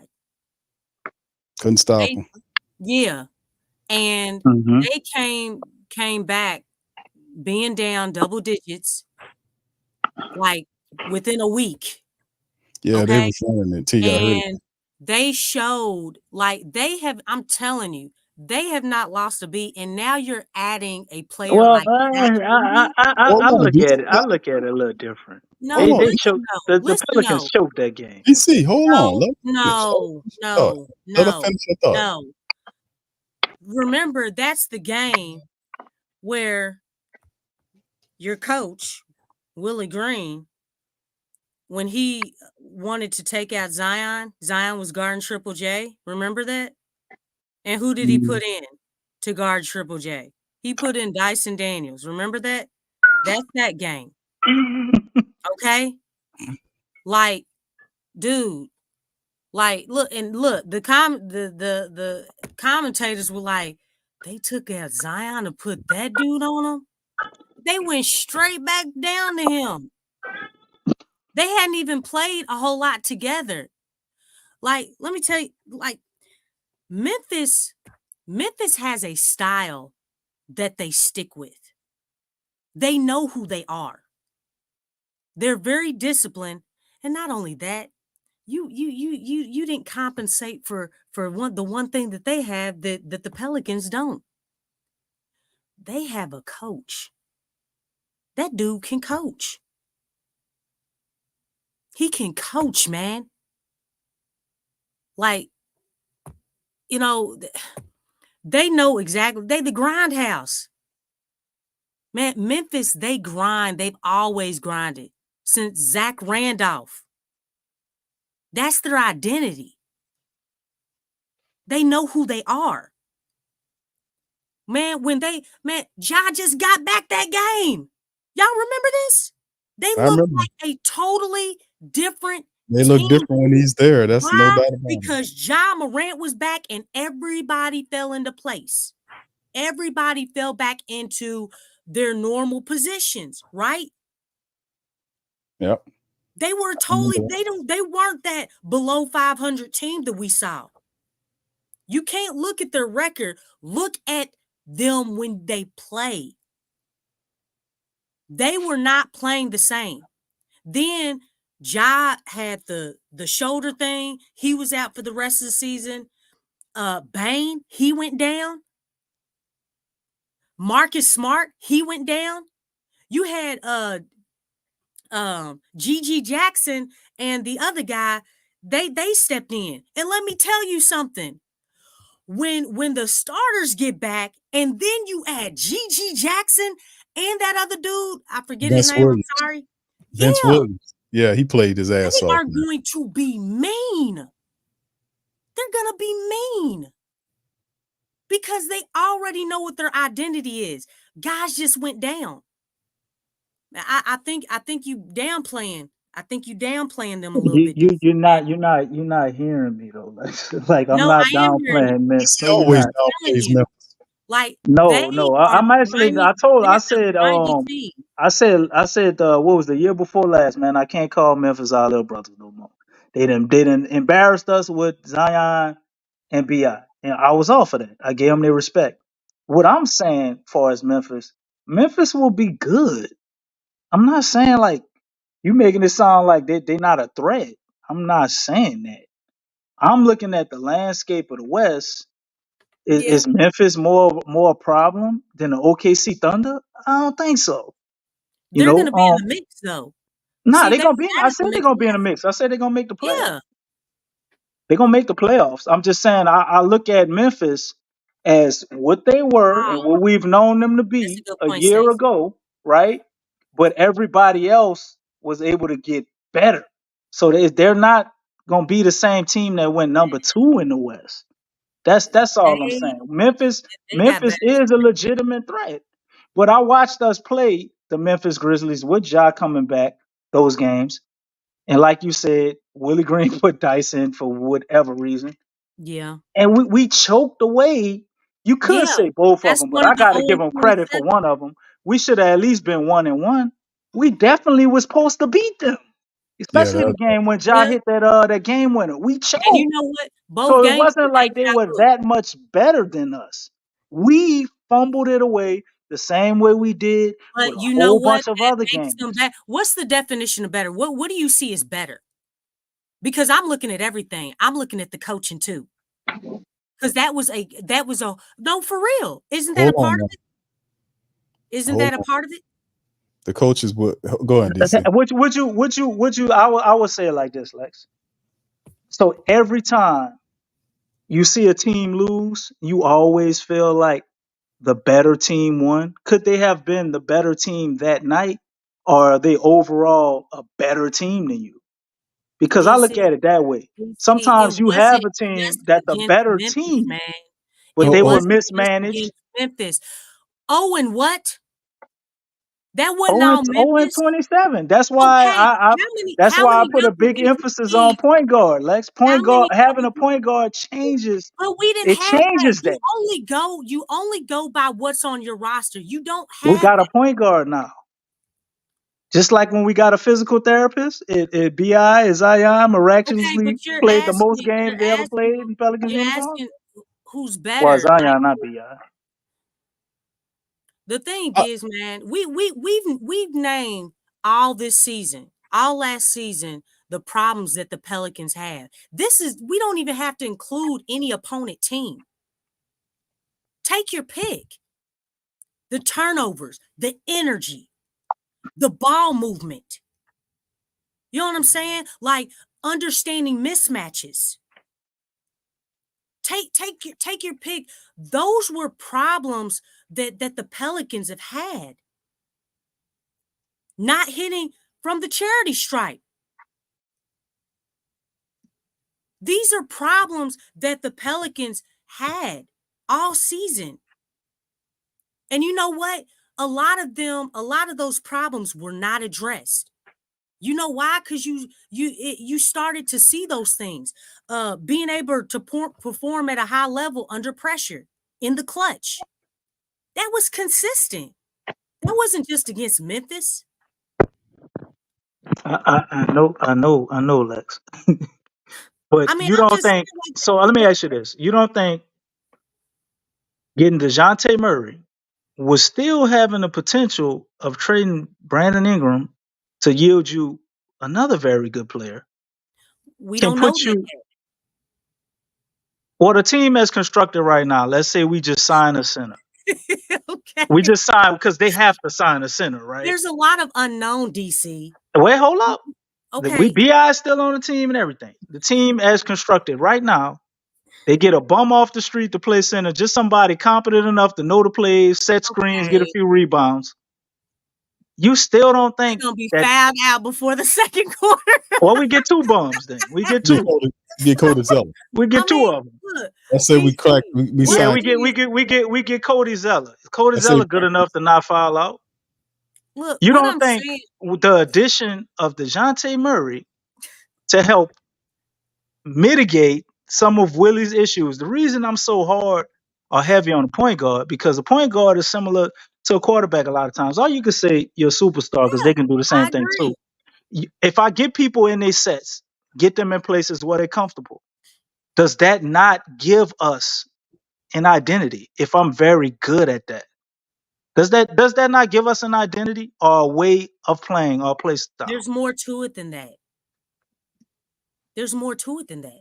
No, there is more to it. But if I'm very good at that, does that not give us a form of an identity? Yes or no? It gets closer, but it's not finished. Like, we don't know who the center is gonna be. Well, why do we think it's not going to work if we don't know? There's nothing good that can happen us. That's a piece that goes towards getting better, but we're not finished. The Pelican squad. Does anybody feel like the squad is finished?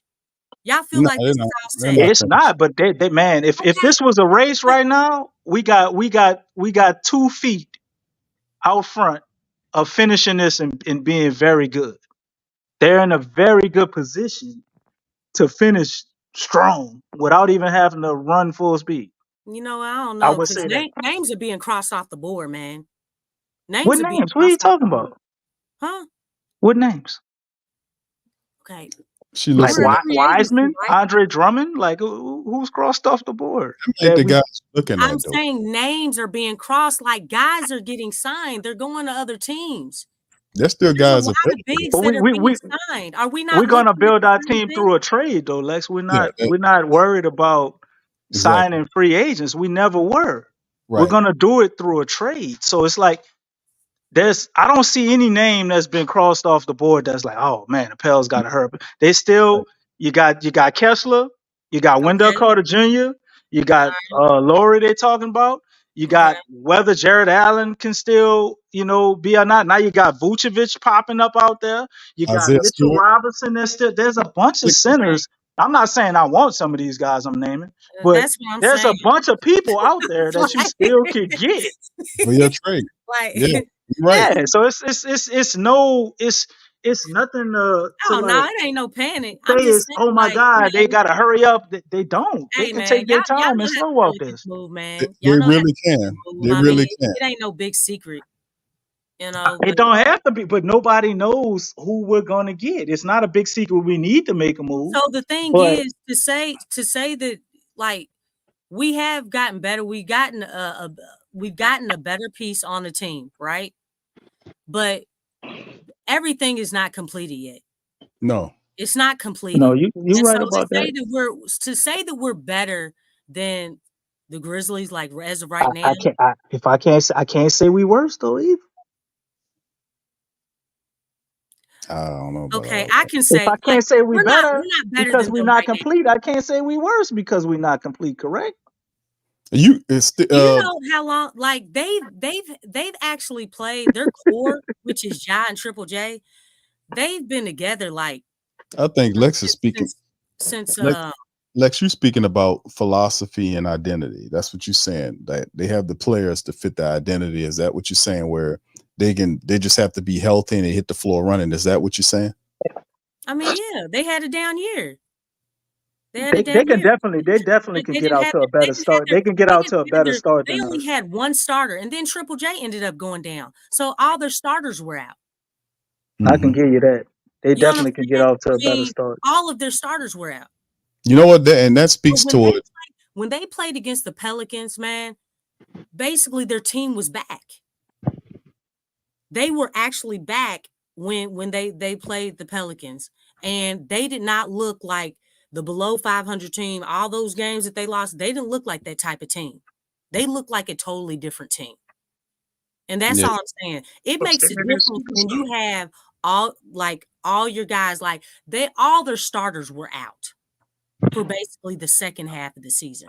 But shouldn't that speak to them being even more dangerous, that they had all these guys that were hurt, but the reserves got all these reps? They got experience. They were able to get reps. Zaire Williams. Look at all the young players. Look at all the young players that got time to go out there and play ball. GG, Vince, Zaire. They got more playing time than Jordan Hawkins. I know that. That's they got more playing time than Matt Ryan. Yeah, I mean, but we're in a tough West. The Memphis is in the Yeah, mix. and they part of that. Ain't no They ain't no conversation on that. DC, you're 100% right, bro. You don't have yeah, to keep. man. I can't catapult them above nobody else. That's the only point I'm trying to make. They one of the teams in the mix. Like we're gonna see who rise to the top. But then I ain't looking at Memphis like, oh my God, we got to go out and get people to match up just with them. I'm more concerned about the Spurs in the future than Memphis. You know what I'm saying? But Memphis is right there. You know what I'm saying? They're right there. And They they hungry. You know they yeah, hungry. they're hungry. They They're a team pissed that'll off. take it from you. You know how we always talk about, the Pelicans need to have a chip on their shoulder. They need to play pissed off. Like, man, let me tell you something. That They about to come out with that heat. yeah, They I get are. all of that. But at what point? At what point does Zion start to scratch just the surface of his potential? If we get Zion healthy with a team focused around him, if we're able to trade Brandon Ingram, because that's exactly what's going to happen. Barring injury, I don't think anybody in the West won't see this shit. Just being real with you, I can see that, but Mhm. everybody else, might Zion, not see that or see it come to fruition. And you're right to look at things that way because we never get it done. We constantly get hurt. We just got a damn physical therapist. It works so well. Why don't we get due? You know I'm what I'm saying? So it's like trying to figure out why I took the fifth season to bring in a physical therapist, poor, man. poor That's mind mismanagement. blowing to You know me. why? You Why know didn't why? you bring one in his first year? wasn't thinking about it. He brung in And Aaron everybody was Nelson, talking about how unique his body was. but they brung in Aaron Nelson, who had a reputation of being a They tried. coach. Yeah, that was David Griffin's first hire. Aaron Nelson, everybody said Aaron Aaron Nelson Nelson was the best. was the best. That's what He he was was. before he came here and it didn't work. It didn't So work right. we can't Well, Absolutely. say I think they what's didn't really try it funny. all. No, they did. They did because we covered all that. Nah. Somebody should have Nelson, been on top of Aaron Nelson. Say, hey, don't you think we should get a physical therapist? Oh, for all we know, Aaron Nelson might have asked them to get physical therapists, and and they were being they cheap. said no. And they We said don't no. know. We don't We know. just we're gonna just use all these damn Oshner Just doctors. got to step it We up, didn't man. give you $2 million. We didn't get no damn physical therapist. We got to use with the Oshner But you doctors. We right. don't Who have said physical it? Somebody therapists. said it up in the Right. chat because they cheap. Strider KGN. Yeah, I see you, Strider. Yeah, You know what I'm he saying? might That be right. is true. That No, is true. but that's Because the thing. does he That, still owe some but assistant coaches some money? but boy, Amy been working miracles on me because she made a believer out of me this year. So if we could find somebody that maybe went to the same schooling she did, man, the possibilities are endless. But see, this the same thing I've been saying. It's trial and error because the Pelicans were using the staff that take care of the Saints and the Pelicans. That's what Tom Benson Mhm. was doing. He bought the team and he thought he can That is use. so crazy too, because you got to It's do like it different ways for you're not both of even those using the same organizations. muscle That is groups. wild. Yeah, That's but wild, Man, man. look, that's the just thought just process. That's just why from when Aaron, basketball to flag football, golly, there's a no for real. There's a I know huge Lex, but difference. it's the business There's a huge philosophy. difference. The philosophy of the Pelicans and the Saints at the time when Tom Benson bought them, he used the same medical staff that he had. He also had a deal later on with Oshner, and he was using Oshner doctors and people to come in there and help. And there was a lot of problems going on with that. So eventually, like I said, I'm gonna keep saying it was trial and error. That's how they operate. They'll scratch it off. We got to do this. We'll scratch it off. I mean, that's what they were I doing. mean, And what is the interview process they like? I spent mean, they spent over $200,000-$300,000. Now they said it was Gail's money to rework the physical therapists, not the physical therapy, but the staff, the medical staff, and the physical staff, and the facility that make it law. They spent like $200,000-$300,000 to refit it. Yeah, that's what they did. They didn't know what the hell they was doing. They bought the team, and really, I mean, see, I know all about the history of the shit because it was really Tom Benson got involved because his brother was trying to buy the team. It was Tom Benson's brother Larry was in a group with several other big time businessmen. One of them was a dude that was getting billions of dollars from a Portia, a big wig down here that's tied to the Port of New Orleans. And Larry Benson was the guy leading this group, who was the top group at the time to buy the Pelicans, because the NBA owned them and they were looking to sell. It was David Stern who then approached Tom Benson as who could be a particular owner, because he liked the fact that they had a successful organization with the Saints. And Tom Benson then outbid his brother Larry and took the team and and that's what happened. They went through all this stuff. Mickey Loomis was the general manager over the Pelicans before they decided to, change that up and do something different. So, I mean, like I said, it was a whole bunch of, I'm telling you, it was trial by error. They crossed this out. They screwed this up. They did this. This is how it worked. So we getting to the point now, finally they getting it. It's like with Willie, who finally saying, you know what? What's the difference between us winning games on the road and at home? Well, we practice in the home and the away people's arena. Why don't we do that in our own building? And they did that. And at the end of the season, that one time, and after they got that one win, then they went back to doing what they got to do. So that's what I'm saying. That's stuff like you would think that some of these people should be way more intelligent to kind of rationalize this stuff a little bit better, but they've shown you consistently that their vision don't go out that far, or they're not very detail centered to understand it. But I got to give them credit, because whatever don't work, they'll hurry up and cross it out and try to fix it, as opposed to keep going with the same stuff that don't work. That's what I was saying about Willie Green. Nobody stays the same. Nobody. You either get better or you get worse. You never stay the same. Mm-hmm. Everything is constantly in a state of flux and change. You either change for the positive or you change for the negative. Mm-hmm. So I was saying, when you have now with DC, I got to give him props, because he hit some good points about the acquisition of Dejounte Murray, because it gives you a court general that takes a lot of that stuff away. Like, we'll have this committee confusion by this group committee ball handling situation. You got Herb doing it. You got BI doing it. You got Zion doing it. And then we'll beat the hell out of them with Zion running point one game, and then we're going to keep that going. And then you come back the next game and CJ out there dancing. See, all that's nullified with Dejounte Murray. He handles the ball. He sets the table. He distributes. He operates the system. He operates as Willie Green's vestige, or his visor on the court to kind of set up everything. That's a big win. And we on the verge about the being able to do the switch all Q for real. Yeah, and you got players like Misi, who's a big guy that can move. So that helps. And then the Pelicans working on working on getting some other skilled bigs to help, whether it's Lauri Markkanen or somebody else. So that floor general that's a big chip to have, because that's something that we've lacked for a very long time. The biggest need for the Pelicans was to get the floor general. And Dejounte Murray plays defense. He averaged over 22 points a contest, so he can score. He's a smart dude. He's very versatile, can guard multiple positions. He's not a troublemaker. He's highly intelligent, and he's in the prime of his career. So, like I said, man, this is a good situation they got set up. The biggest need they took care of, and now they're going after the center. Ex troublemaker Q.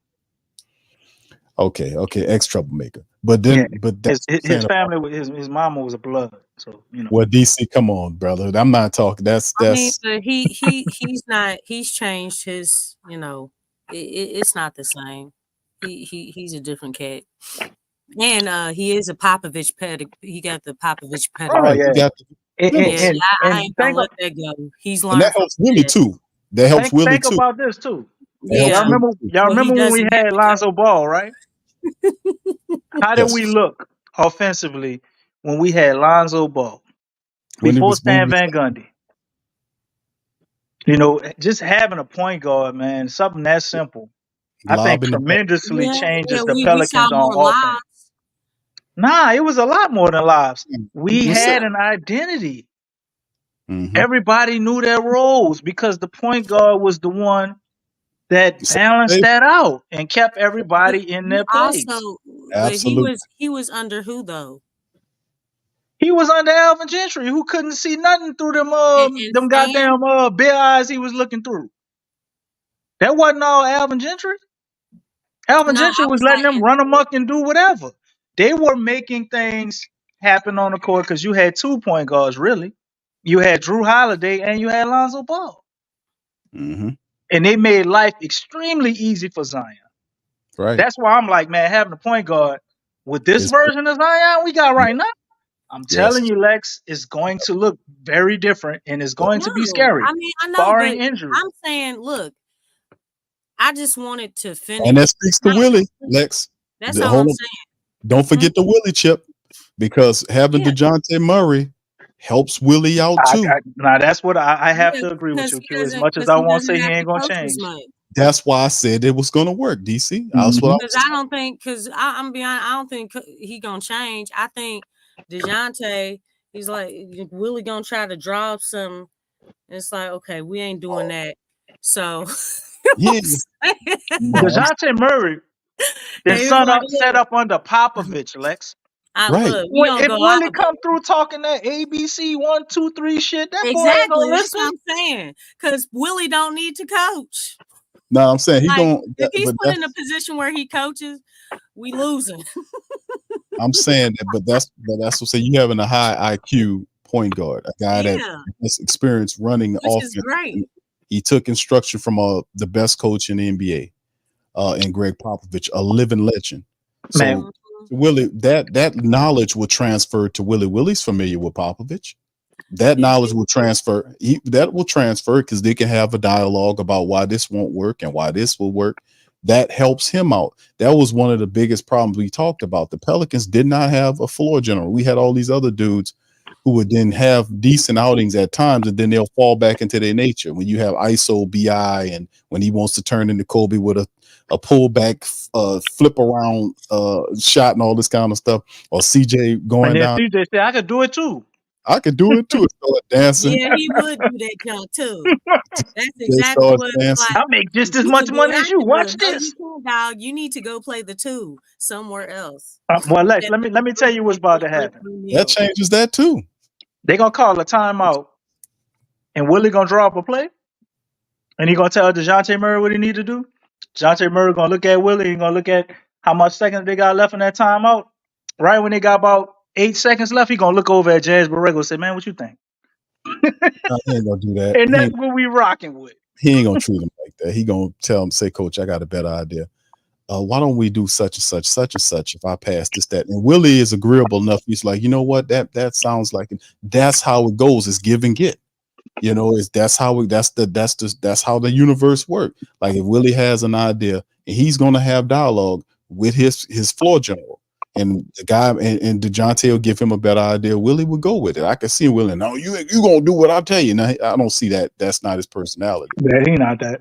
No, right. So as long as he's not that, that's why I was saying that change can happen. Because these players and he can trust Dejounte Murray because he's been in different roles, different places. He had more than enough experience. He's been tested in the game, and he's a player that you can count on. That's why I was saying that having Murray here helps. You know, Willie will be better this upcoming year because they'll have that dialogue as a team, and you'll see those wrinkles ironed out and a lot of stuff. Now, it don't fix everything, but it does improve how the Pelicans will communicate on the court when you have a floor general. That's really big.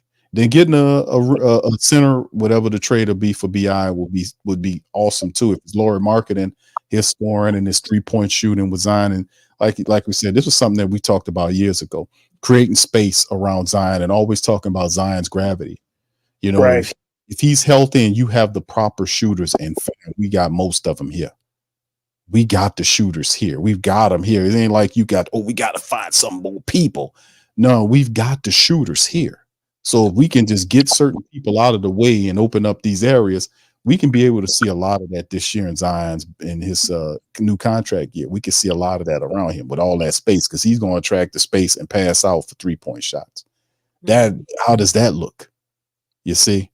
So, and with a mobile center and Dejounte Murray, our defense is also going to be better as well. DC, and another thing, while Willie's going to be better, there's no more Larry Nance to over rely on. Now you do have Jeremiah Robinson Earl. We got Robinson Earl. I'm getting you prepared for that. He is going to fall in love. No, it's not the same. Jeremiah, the same as Larry.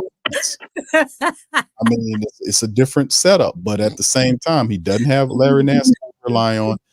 Dyson Daniels is gone. I Najee love Marshall. you, Larry. I love you, So Don. he has to find a new group of guys, and most of the guys that he has are offensive centered guys. That's why I would keep telling people say, "Hey, he's gonna change. Q, he ain't gonna change." I'm like, what? No, he got to. Look at all of the guys that he relied on last year, I and there's wanna more see it. offensive centered guys. He's got to change if he wants to have the success. And with Zion there and Dejounte there facilitating and they communicating, man, come on. I mean, you will see the best version of switch all that we ever seen if we can get the maximize Zion. That's what it's about, right, fam? Everybody?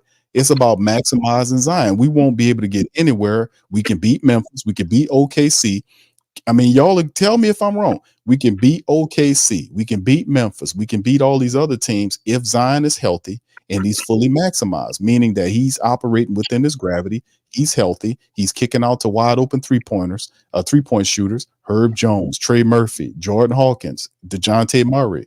If CJ's still here, filling in his off-ball role, even though if he's not trading, BI's gone and CJ's still here, CJ off ball, not handling the ball, I'm cool with that until they trade him up out of here, fam. Are y'all with me on this?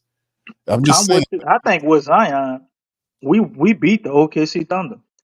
Some people may disagree, but Zion changes things so dramatically Yeah, that, Zion covers up a lot of flaws on the team.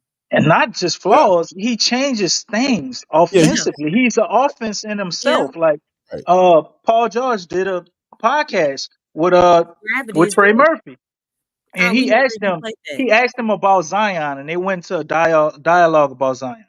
And Paul George said, "Yeah, man, when it came to Zion, we didn't have a game plan because nobody knows what to do. They just told You us can't to stop him. get Right, back and stand by the free throw line. right. And And no then, matter what we did, he would still torch us anyway." right. And then DC, don't forget to mention how Zion Williamson started pulling up on that mid-range. They started taking mid-range shots. Get ready Right. for that this upcoming year. Yeah. And I ain't never forgot. Zion got everybody fooled, Q. It's coming at some point. Come on. Zion can hit 1 or 2 3-pointers a game, too. Yes, Zion, he rookie do. He showed year, it. his debut game, he hit Yeah. what was it, 4 4 or for 5 4. threes? His He Yeah. debut game? he was Yeah. 4 for 4. He's the He's first not rookie that to bad. shoot I don't want to see him 100%. shooting a lot of them, but he's not that bad of a shooter if you just let him get a set shot.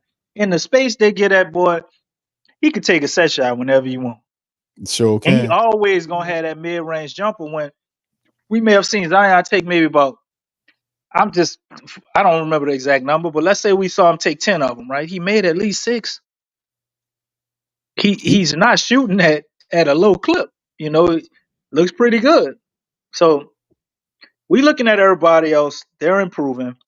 You got a team like Memphis, but I just still don't see anybody with an answer for Zion, just the way that nobody has an answer for Ja. The same way nobody will have an answer for Wemby. Nobody has an answer for Joker. We have one of those players. And as long as you got one of those players and you surround them with talent Got a chance. and you have Yeah. help, you have a Yeah, chance at winning the championship if you're going to run that's at right. the right time and you're good enough to, like Lex makes a point about us having an identity. Everybody got to know their role to stay out of the damn way. And you can do it. You just got to go on a run at the right time. Ultimate Nobody equal. thought Dallas would be where they were. They got hot at the Yeah. right time. Well, and they made changes too at the trade deadline. They got Gafford and PJ Washington. They Hmm. weren't the whole season. But yeah, they were great fits. Those were great moves because they made it to the finals. But yeah, I'm still waiting for Zion to be unleashed, man. We've yet to really see him. You know what I'm saying? Like that excitement that we felt when he was at Duke. But I don't want what he did at Duke. I want NBA Duke. You know what I'm saying? I want He the, ain't really had no point guard at Duke. you know The what I'm boy saying? was getting in his way. What's that dude name? RJ Barrett was Yeah, getting in Zion way a lot of damn kind of time. reminds you of somebody else, don't Exactly. Damn, you're right. it? You're right. I Look, know I and saw that somewhere look, before. and that's why look, it ain't finished. Hmm. It ain't finished. Come on, y'all, hurry up. I mean, it's gonna be interesting. Like I said, the Pelicans, it's a lot of positive stuff though. Like there's still several centers Yeah, I'm just starting waiting. level caliber. Yeah, right. I'm Seven. waiting. I want to see the completion. You know what I'm saying? You know, because right now we know what the front court looks like right now. I mean, it's kind of like, what y'all doing? You know what I'm saying? Shit, the front court don't look like nothing. Lexxah is empty. Yeah, that's what I'm saying. So that I mean, there's reason for concern. Like until we have that part solidified, it's like, you know, yes, Dejounte, great situation, but it's not finished. It's not finished. We got the point guard, but we still got to finish because again, it's all about matchups. And the thing is, right now, when you're looking at rosters, there you can see, okay, they have a solid front court and they have a solid back court. Everything is solidified. You see how it's coming together. We don't have that yet. Right. Well, yeah, we a step behind on it, but we're gonna get this. I think this trade's gonna happen over the next several days, man. I wouldn't be surprised, man, by this weekend we might be hearing something going down with the BI thing because it's some competition going on for market and they're aiming for the Warriors are desperate. Yeah, they're trying. They really desperate. They signed what's his name? Rebuild, huh? What's the guy name? Anderson. They signed Anderson, and they signed Melton. Slow-mo, and they also signed Terry Stott and another coach too. Man, what's the other coach they signed? Stackhouse. Jerry Stackhouse. Bi favorite guy. Jerry Stackhouse goes to Golden State. Man. Did we fill those positions yet? The Pelicans, the assistant, like I know Borrego's came back, so that we really don't. You just need Fred's. We just need somebody for shooting. Who's replacing Fred? Well, I mean that's just another assistant. We don't know. Practice open. Right. Fred's job's still open, so we don't. That'll be probably listed later on after all this other stuff died out. We'll know who takes up for Freddie B's job. So, but yeah, it's. I can bet you one thing: if they don't have nobody good to do it, we just ain't gonna hear nothing. It's gonna be a mystery. Nah, they'll tell you because they'll do it just like they did when they brought Coach Aaron in here last year when they signed Celtics. No, sneakily? Not sneakily. They'll sign them right. They'll tell you about these new coaches right before the regular season start. When they start naming all the new coaches, they did it last year, like when they had Coach Aaron when he stepped in the door. So I mean, it was they let you know and they'll break it all down and introduce you to the new staff members and all that kind of stuff. They'll let you know. They'll do the little interviews on their website and all that kind of stuff. They do that stuff all the time. So they're good about that, about letting you know that. But yeah, like I said, there's some competition. But like I said, I was looking around, it's like there's a lot of people available, good centers that can actually help the Pelicans out, man. And getting capital back for BI, this type of stuff is what the Pelicans looking to do. So, man, it's some very interesting times. Very interesting times. Stacy made a good point. Stacy's been making a lot of good points. And look at Orlando's team right now. Yeah, they've really beefed up. And they just got Caldwell Pope. No, Orlando just brought back everybody they had. I know. I mean, so that's another year of experience that they got. And they're adding a champion, a 2-time champion. And you know, he's known for his defense. I mean, that's that's a great situation. I still don't think that pushed them up there with Milwaukee, Philly, the Celtics. What's Milwaukee done? Cleveland. Huh? What you eating? Pineapples? Yeah, of course. And driving? No, I'm not driving no more. I stopped. Right. I was at a stop sign and I thought about how unsafe that was. I said, I can't just stay at a stop sign and do the podcast. So I just pulled over. Yeah. This dude here, man. This dude just be telling all kind of stories. This dude here. Tell us a story Sing it, about the Lex. outside the moon, DC. What about the outside Once upon a time, the dark side? way down in the back of the French Quarter, Oh, that's stuff you I can't tell it. seen Big Q moonwalking. No, you damn sure you didn't. You damn didn't. No, you didn't. I was Oh, just as shocked as you are. like hell you did. I was right at that LGBT flag, and I looked. DC, what are you doing down there, brother? What? Boy, that's the turnaround point on French Quarter. Everybody knows. And Just something just told me DC down there where you don't have no to business. take a look. And I saw Big Q walking, and I know it was him because he hit me with his famous tagline. I'm Big Q from the Sports Corner. I'm lying. I don't talk like that. Oh, this dude crazy, man. More crazy pineapple talk from DC. I think you're crazy. DC said everything. That was a good album. I think you're crazy. DC's working on that. DC's a musician too, y'all. If y'all knew that. or not. Play a guitar. He makes beats and stuff like that. I just finished my food and start driving again, Lex. I can't play that guitar for you. Sorry. He tried to sing one time on this beat, and I was like, "Say, bro, you might have to get one of your brothers to do that for you. Just might like be- might me. have to get Ziggy to help you on that one." DC is like he's like I like this. I like this music we got going on in the background. Keep that going, Lex. DC's like Jasper Isley of the Marleys. He can't sing, but he does play the guitar. That's what DC is. That's how DC is in the Marley fan. He's like Jasper Isley. He can't sing. Damn, you old Q. That boy said Jasper Isley. Who the hell is that? Everybody knew the Isley brothers. Cut it out, boy. Everybody knew the Isley. Hey, everybody 50 and up. Brother, everybody knew the Isley brothers. They're not listening to them. They're sampling them, boy. What you man, talking all I know is Mr. Big, man. You're contagious. Go Pell.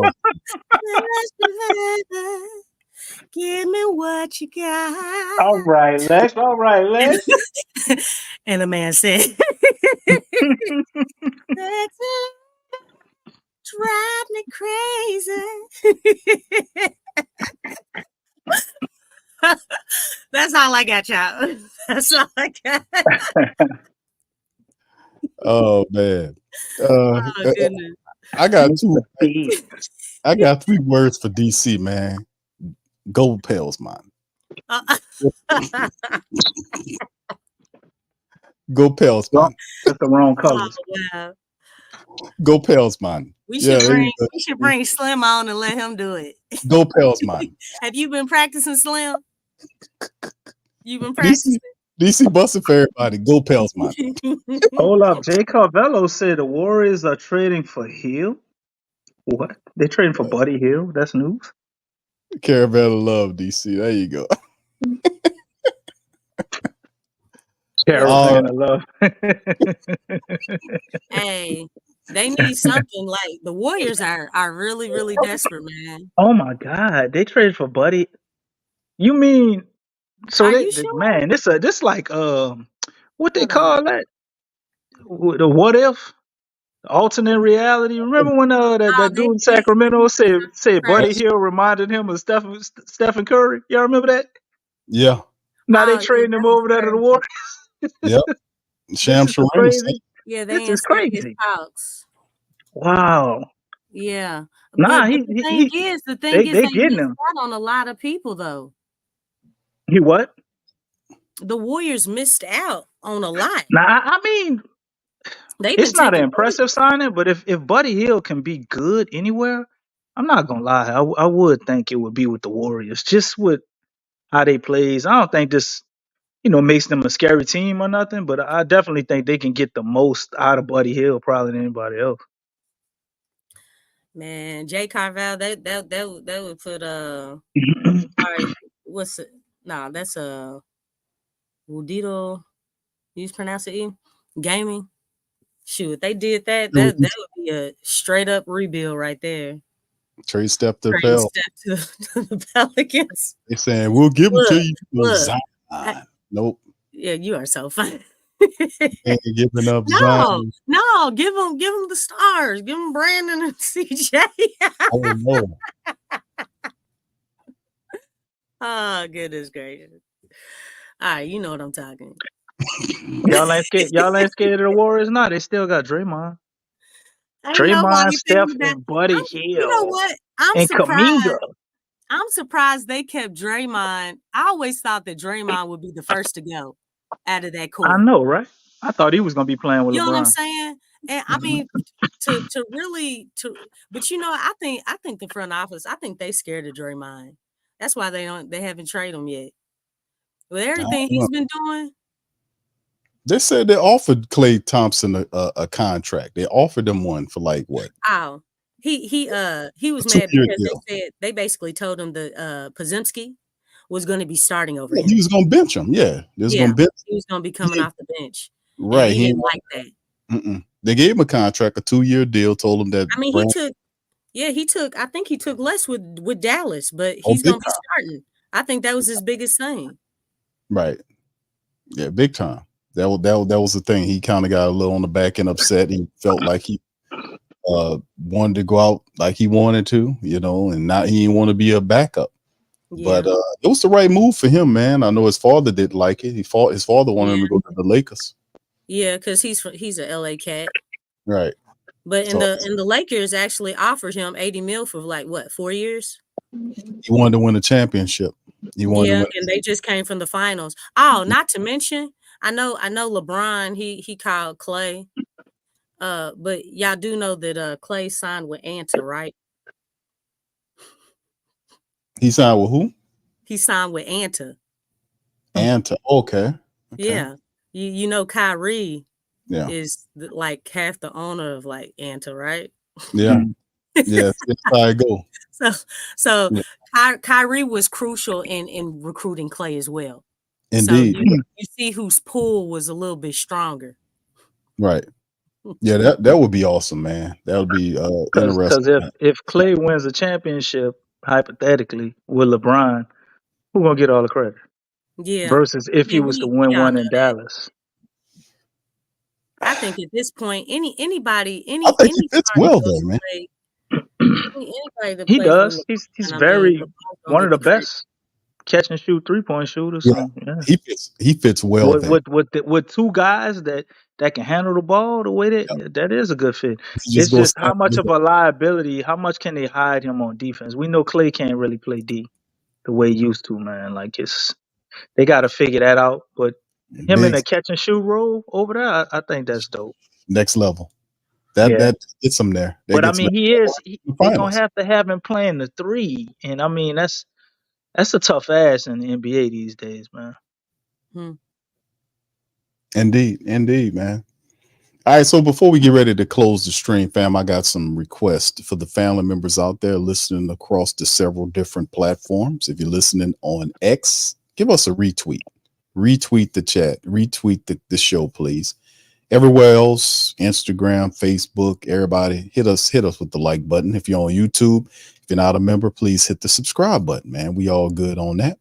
Do that. And before we leave, man, I know I got the poll up in the chat. Which big should the Pelicans go for in BI trade? Over 300 folks. We appreciate you kindly for voting in the poll. Over 300 people. Please hit the like button. Indeed. And thank you, Lexxah. 45% of you guys said, hey, man, Lauri Markkanen should be the guy that we go for in the BI trade. 45%, and that's the biggest amongst all the pollers. 31% was Jared Allen, and then it falls off a cliff. Wendell Carter and Walker Kessler all represent 12% apiece. So the big pretty winner, even with those two. Right, the big winners of the poll tonight: Lauri Markkanen, 45% from the Pels. So appreciate y'all. Wendell Carter Jr. would be a little higher, man, given how good he is. Pels don't like him. He can stretch and he's mobile defensively, can do the switch off. Hasn't he been doing? It's only $11 million right now for 2 years. I know. See, I thought more people would have him higher. But see, and the thing is, my thing with Wessler, like, can we we gonna be playing drop again with him, right? Like he can't do the switch all. So like, will he have an issue with him? It'd be like getting another JV, even though he's more mobile and quick footed than JV, but Right. Well, he's still a 7-footer that ain't like exactly mobile. it That's says here. why he got played off the court in Utah. Go ahead, Lex. No, I think. Well, it says with Lauri, he's a forward/center here. So He's no, not really a center. They just saying that. okay. That What? dude ain't played I much mean, at he center fits at the all. small ball, right? Yeah, he Yeah, do. He ain't You gonna give know. you no defense. That ain't why he out there though. he I mean, stretches. but we got other defense in other places. I mean, as long as he can play team defense, right? So you okay? So you on board with Efforts. He's an effort okay guy. with Lauri. All I right, mean, Lex, I see you. look, if CJ can be out there playing and he's hunted on defense, Lauri can't be that bad. My only thing with Lauri is I'm just saying. if you get him, you're looking at a potential max deal. So how do we? So we give him a max. We get rid of CJ and Trey Yes. gets his extension, and this is our core for the next what 5 years or so. I don't know if to say 5 years, but I mean, I don't. It's I mean, I yeah. think the thing The is money. this would be a trial, like if we did get him, like to see if it even works, which I don't think it would not work. It's things you got to account for though. DC, along with the Lauri Markkanen situation, it's also Trey Murphy. That's another financial chip that we have to look at. But getting rid of CJ McCollum definitely helps, man. Whenever we can offer him, that's a big part of it too. Like we know BI gets us one of these guys. But I mean, what would Lauri Markkanen be looking at? He made All-Star this year? I don't know. I don't remember making no. So would his I don't max think be so. like similar to Trey's max? Like we get like 150, or he's in that $200 million range as well? You know what? It was pointed out. I think we should discuss that, and then we go ahead and get out of here after that, man. But I'm curious to see how real it could be, because if we get Lauri, man, moving forward, we're always gonna have to keep a solid center, in my opinion. Because I can see matchups where, for whatever reason, like where that could possibly be exploited. Maybe I'm wrong, but I think you just need an insurance policy with him. Well, isn't that Messi? Messi is Misi's the draft. Yeah, but that's still 2 to 3 years away. We need somebody for a couple of years. Tell me, So now it's 2 can to hit 3 the years. hit the It's not a ground. year. DC. No, I mean before he's able to be like what you The would Pelicans. consider a starter. I would think he's probably 2 years away from pushing to be a starter. Like let's say Zion or somebody get hurt and you move Lauri to the 4. You know what I'm saying? I don't think Messi would be ready for that at full-time minutes for maybe about a year or two.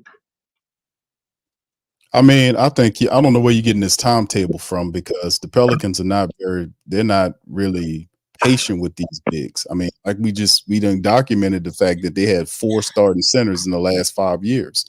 They picked Jackson Hayes and didn't develop him correctly. So we gonna keep doing that, or we gonna get a center that maybe we can extend, give a contract to that actually fits? Well, we ain't got to worry about that no more. Well, where you gonna get what they're looking at? That's the point. I mean, look how long it took to get a point guard. I'm saying you got Misi. Misi ain't gonna get. I mean, we dealing with the Pelicans timeline here. Misi is not a 3-year. I don't like you looking at Misi saying, well, he'll be ready to play big minutes. Is that what you're saying in 3 years? No, I'm saying I think in 2 years he probably can be a starter, and that's like if everything is slow as hell. If you speed it up, I say maybe a year. It depends. He can make an impact on the back half of the season. I think it up. It's a lot of counter references between Misi's game and Derek Lively. Like a lot of people, especially. Yeah, I've been hearing that too. So that's what I'm saying. The timeline is confusing me here, what you're saying, because they expect him to come in and maybe not be a starter, but they're going to give him some minutes. They're going to roll him out and give him some minutes because that he fits Willie's defensive first mentality. He's a big guy that can move and hustle. His offensive game is not all there, But that's all you need to get on the floor with Willie. If he's a big guy that can participate in the switch all, then he'll gain minutes. That's what I've been noticing about Willie. This Lauri Markkanen situation would be a solid move because, like you astutely mentioned and Lex mentioned as well, Markkanen is not really a center, but he's a 7-footer with But he's 20. versatile. Right. He stretches the floor. Yeah. And he might not be a defensive stopper, but he grabs 8 over 8 rebounds a contest. I mean, he's a guy that makes it difficult for, offensively speaking, for some of those bigs have to come out and guard him. And that if you, like you said, if Zion has an issue, you can move him to the 4 and put Messi in there for whatever. And then, of course, the Pelicans, DC probably will have to end up finding an inexpensive another big to come in, perhaps maybe a guy that can do 4 and 5, perhaps a cheaper big down the line. Because I don't know if I don't think they're trying to get Kessler and Lauri Markkanen in the same thing. That'll cost a lot. But we'll see what they got going on. But like I said, I'm very intrigued about some of these names out here. Lauri Markkanen, Wendell Carter Jr. And he's a real thing. I think we need to really watch out. Wendell Carter Jr. I think is the guy, man. That's the easiest to obtain. Yes. Probably the most potential at the center out of everybody we named, because he's only like 23 or 24, so you don't really know what he's gonna be yet, honestly. He's shown shades of almost being an all-star, So The only I thing is mean, they're not DC. The knock on him is 63 games. That's the knock on him with the 60 not playing over 60. Well, Lex, like you got to go look at this guy, Lex. I don't know how familiar you are with him. He's always been able to play. Like even in Chicago, like it's never been him not being able to play. His problem is what Q just said. He always gets hurt. He goes on these runs and he gets hurt, but he's very, very versatile. Like this dude can do a little bit of everything. Like for a center, he drives a lot. Like he can drive the ball from 3-point line and attack it, face up. He can hit threes. He switches on everybody. You look at people like Jokic and Embiid try to back him down. He doesn't move. Like this, he's not. This dude ain't no. I mean, you can't just like speedball past what he is. Like what he did with Orlando last year. Like he was a major part of how good they were. It wasn't like he was just an afterthought out there. He's really good. It's just. I don't think you want to build your team around him. I think that's what Orlando was contemplating before Paolo, and I don't think he's that guy. We talked about you said All-Star. I was just saying I don't know about the All-Star part, but yeah, I know he's not. I mean he 18. He had a season of 18 and 10, if I'm not mistaken. Pull his numbers up, Q. I said borderline all-star. Like one of them dudes that could be a reserve one year.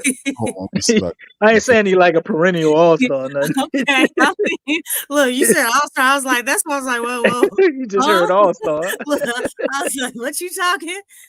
I wonder when he was at Duke and stuff. Yeah, 15. Yeah, he had 15 and 6. 15 and 6 in back-to-back years. 15 and 6? 15 and 6. What was he getting with the Bulls before they traded him?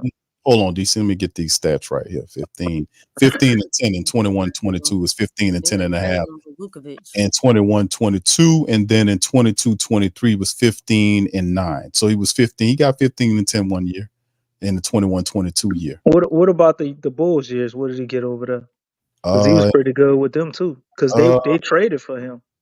Yeah, he averaged around 11 points and 6 boards. 11. Okay. No, so about 11 points and 9 boards one year, almost 9.5. And the second year, his third year was like 11 points and 8 boards. Then he went to Orlando and he went 12 and 9. And the following year, in 21-22, he went 15 and 8, and 15 and 10 and a half. That was his best year. And then he played he got a lot of injuries in here. The Orlando year, then he had 1 year in 21-22 when he kind of had like 54 games. So he had 32 games, 22 games, 54 games, 62 games, 57 games, 55 games. So you can see And he has some injury issues, but when he's able to play, he gives you some good minutes. And the guy, 37%, my man Josh L saying on catch and shoot threes too. yeah, he ain't a bad three, but yeah, he shot 37.4% last year. That's right. And Stacy say all this for 11 mil. And that's a career, and that's a career. He shot a career best from the 3-point line last year for Wendell Carter Jr. And we get him Q, and you know what we're gonna do? We're gonna extend him and give him JV money. That's right. You gonna get this guy and pay him what you pay JV. And he's 25 years of age. I thought he was 24. He just turned 25. 25. Okay, still not bad at all. Fits the timeline. And the most important thing, DC, he's a Dookie. And wow, I forgot to mention the Duke connection. You got that. I just said that. Oh, I'm sorry, Lex. My bad. I just said and it went to Duke. He was nice. Yeah, well, Lex pointed out the Duke connection. There you go. Yeah, I'm familiar with him. You know what I'm saying? I mean, what's your take on him? Lottery pick, huh? How do you feel about him? You like him? Don't like him? Oh no, I mean, shoot, I'm just waiting around. But yeah, I think he would be nice. I think we need a center, so you know. This the dude. I mean, he's 6'10". Yeah, I think this our guy. All the Lauris. Yeah, he's 6'6". He's 6'10", 270. 25 years of age. He don't look 270. Q, you look at him, he don't look that big, man. He don't look that big, bro. That's crazy. Not. So that must be. He's solid. He got to be solid, bro. He's solid. He don't look that big, man. Yeah. Because muscle a lot heavier than fat. And plus, since we got a physical therapist, I think he can make it past 54. We're gonna need two now, Lex. We got two injury prone guys. We need two. Well, I mean, hey, it'd be nice. I mean, they can replace that trainer, but shoot, stay no centers playing over 54 games except for JV though. JV was Mr. Iron Man. Yep. Yeah. He played every game. So we got to make up for that. But Stacey, I think the only thing that I'm concerned about is the rebounding because JV was the rebounding for the Pelicans. Well, you got he can get you 10 rebounds. So I went back and looked at his rebound. I was like, oh, he's not that bad of a rebounder. You had Orlando who had a lot of tall guys. So I was like, okay, so that's why he didn't. You got Paolo. Paolo's a good rebounder too. So that's why I think it took a little bit of a dip. But you got Murray. That's Wagner, right. Brown's a good rebounder. Even Jalen Suggs is a decent rebounder too. So and you got Dejounte Murray, like I said earlier, who's a good rebounder, and he can take some of that. And we wouldn't, I guess, have to have him be JV. But Stacey, as far as getting him for CJ, he said for CJ you can get him and Suggs together. No, I don't think they're moving off of Suggs at all. But Suggs is too good. They're not moving Suggs. You could get him and Anthony Black. He's almost like I don't think you get Black. J. Cole. Wow. You are so funny. He's second cousin.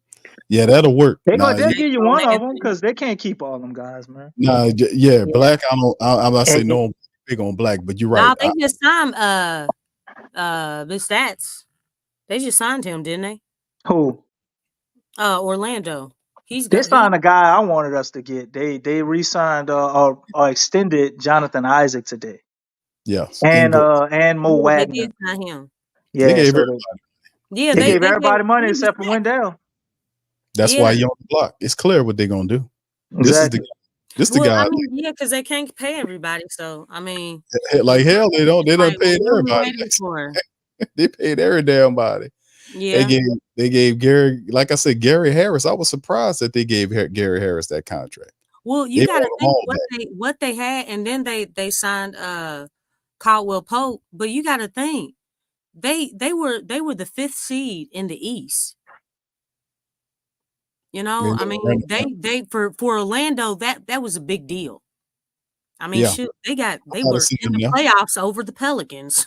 Nobody said they were convincingly in the playoffs. So Same thing they Kudos to them, Orlando man. 2 years. They, So, Yeah. so hey, Lex, if we would have been in the East, we would have been like the 3 seed. Come on now, don't do us that. okay, all right. Look, I DC. can't act like the East and the Hey, West the same. I look. ain't gonna do that. Hey, all You right. know, If you don't want to look at that, if you'll you get don't want to swept look at that, by Orlando. look at how Yeah, Orlando we played definitely would the have got swept by Pelicans. Orlando though. Okay, You beat Orlando in 2 years. you know what I'm saying? And Well, they first playoff series in like what? How many years? it's been Hey a while. man, didn't they go to 7 games with Cleveland? Did it? Yeah, I won't say they Yeah, did. Didn't they went Yeah, 7 I think they did. I think they Yeah. did go 7 I mean, games. at But least they were pretty they won good. some games. They're not crazy to keep it together to How me. many I games don't did the think that was bad. Pelicans win? I just think they should have had a bigger improvement than Caldwell Pope. I think that's a good improvement, but I don't think that's a bad improvement. I mean, I think that's a I solid think it's move. a good improvement. But I just think they need more. They need more to be serious about being a contender. They That's all. tried. I mean, the experience. They're Look, just gonna hey, reload and go back at it. the chemistry that team showed this past season and going forward, I think they like what they saw. That's why they signed everybody. Yep. They signed everybody. It's like, yeah, Shout But out. they ain't like Wendell though for some reason. because What you're Wendell only did. yeah, I know, but you Chico. know what I'm saying. Like they liked what they saw, and so if you look, we got a year of experience. We went to the playoffs, went to 7 games. Okay, that's a bit. Look, don't we wish the Pelicans would do something like that? We're trying to get win. I really do. We talked about this prior to the show starting. There's the Lauri Markkanen talk and all this kind of stuff. But to be honest with you, after we watched Orlando moves today, signing Gogo, signing Isaac, Yeah. Biggs, and then there's still talk about Wendell Carter Jr. is out there on the block. I think this is the guy. Ultimately, at the end of the day, and DC, you agree with me on this. I think it's Wendell Carter Jr. This the guy. This the Easiest guy. to obtain, I hope the lowest amount of Pelicans money. Like this is the guy, man. Everybody else, it takes all this work and finagling. Like, what is our odds of really getting Lowry? I mean, it's nice to think about, and it's a good fantasy, but what's our odds of really pulling that off? I You mean, take your medicine, man. You keep some player and the picks picks. and go forward. We All wouldn't right. even probably have to use a pick to get Wendell. We would have all our picks. We can trade BI to Sacramento, package Huerter in a pick, give them another shooter that they need, right? Take back Wendell Carter Jr. and somebody else to give them a little cap relief. Bam, that's it. We need. And we probably keep Harrison Barnes. So Wendell Carter Jr., Harrison Barnes in the first round draft pick. Yep. No. Wendell Carter Jr., Kevin Huerter. We give them Kevin Huerter because Kevin Huerter, I mean, I guess we could use him, but I don't want nobody getting in Jordan Hawkins' way. And I think they look at it like that too. We could use Harrison Barnes. Harrison Barnes will get minutes, quality minutes on our team. Filling that Najee role. So you bring in Harrison Barnes and Wendell Carter Jr. Plus you still got all your picks. You maybe gave and you get a Sacramento pick because let's say they only give us 2 picks, right? You get 2 picks from Sacramento. You throw one over there with Huerter and 1 pick. You come back with Wendell Carter Jr. and Harrison Barnes. I don't think that's bad for BI and the cap. It clears everything else up, and you can still go and sign another big. I want a pick. We come back with a Sacramento pick. We only gave them 1 pick. Okay, so your thought process is Carter, Barnes, first round pick. That's the squad. Carter, Barnes, and a first round pick come back to us. If we get that, I'm happy. I ain't gonna even lie. Some people might say that's too low. Hold on, DC. Hold on. Is that too low? I want not a pick for Sacramento. It got to be in the future though, because come on, this Sacramento we talking about. We know they're gonna mess it up at some point. Exactly. Well.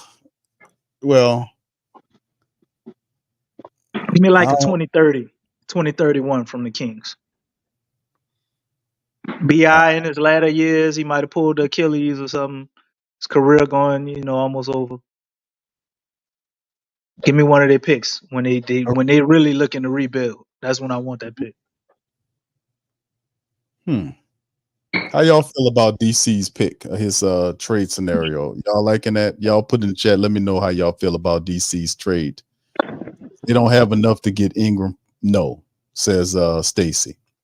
Well, I mean, if they give us Barnes, Huerter, let's say that, what if they do 3 picks? We're not getting more than 4, and I don't think they can do 4. They can't do 4.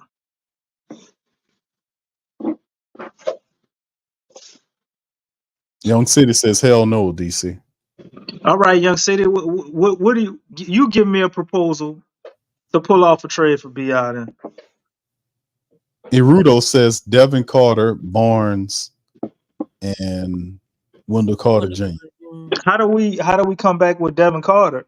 What did we give Orlando to get Wendell Carter Jr.? Just a pick? Clint says he hated. Stacy says DC making sense, but the Kings just don't have enough. Bring in another team. It's Who's the other team? Who's trying to me, the Kings are desperate because De'Aaron Fox came out and he said that's the he three not signing an extension. He Because wants to see what the team is. doing first. So Yeah. they have to get somebody. Right. Pels, Kings, and Magic. That's the 3-team trade. Right. That's the 3 teams. All right. Young City said he'll give them CJ. Man, listen. Look, them people not taking CJ at $33 million, bro. After they just signed Cadwell Pope they to can $66 waive million them. deal. Buy them out. Man, them people trying to go to the playoffs. They're not trying to take no CJ to buy them out. Well, that's why you bringing the 14. Clint says I said CJ, and I was pumping CJ over there maybe a week or so ago, right? But when they signed Cadwell Pope, like that's it. I'm sure they want another shooter, but 16 mil versus 33. Yeah. Come on now. Yeah, we kind of stuck with CJ right now, man. Depending if we can get one of these. They trying to give CJ away with 2 second-round picks. We had to give 4 second-round picks away to get rid of Devontae Graham.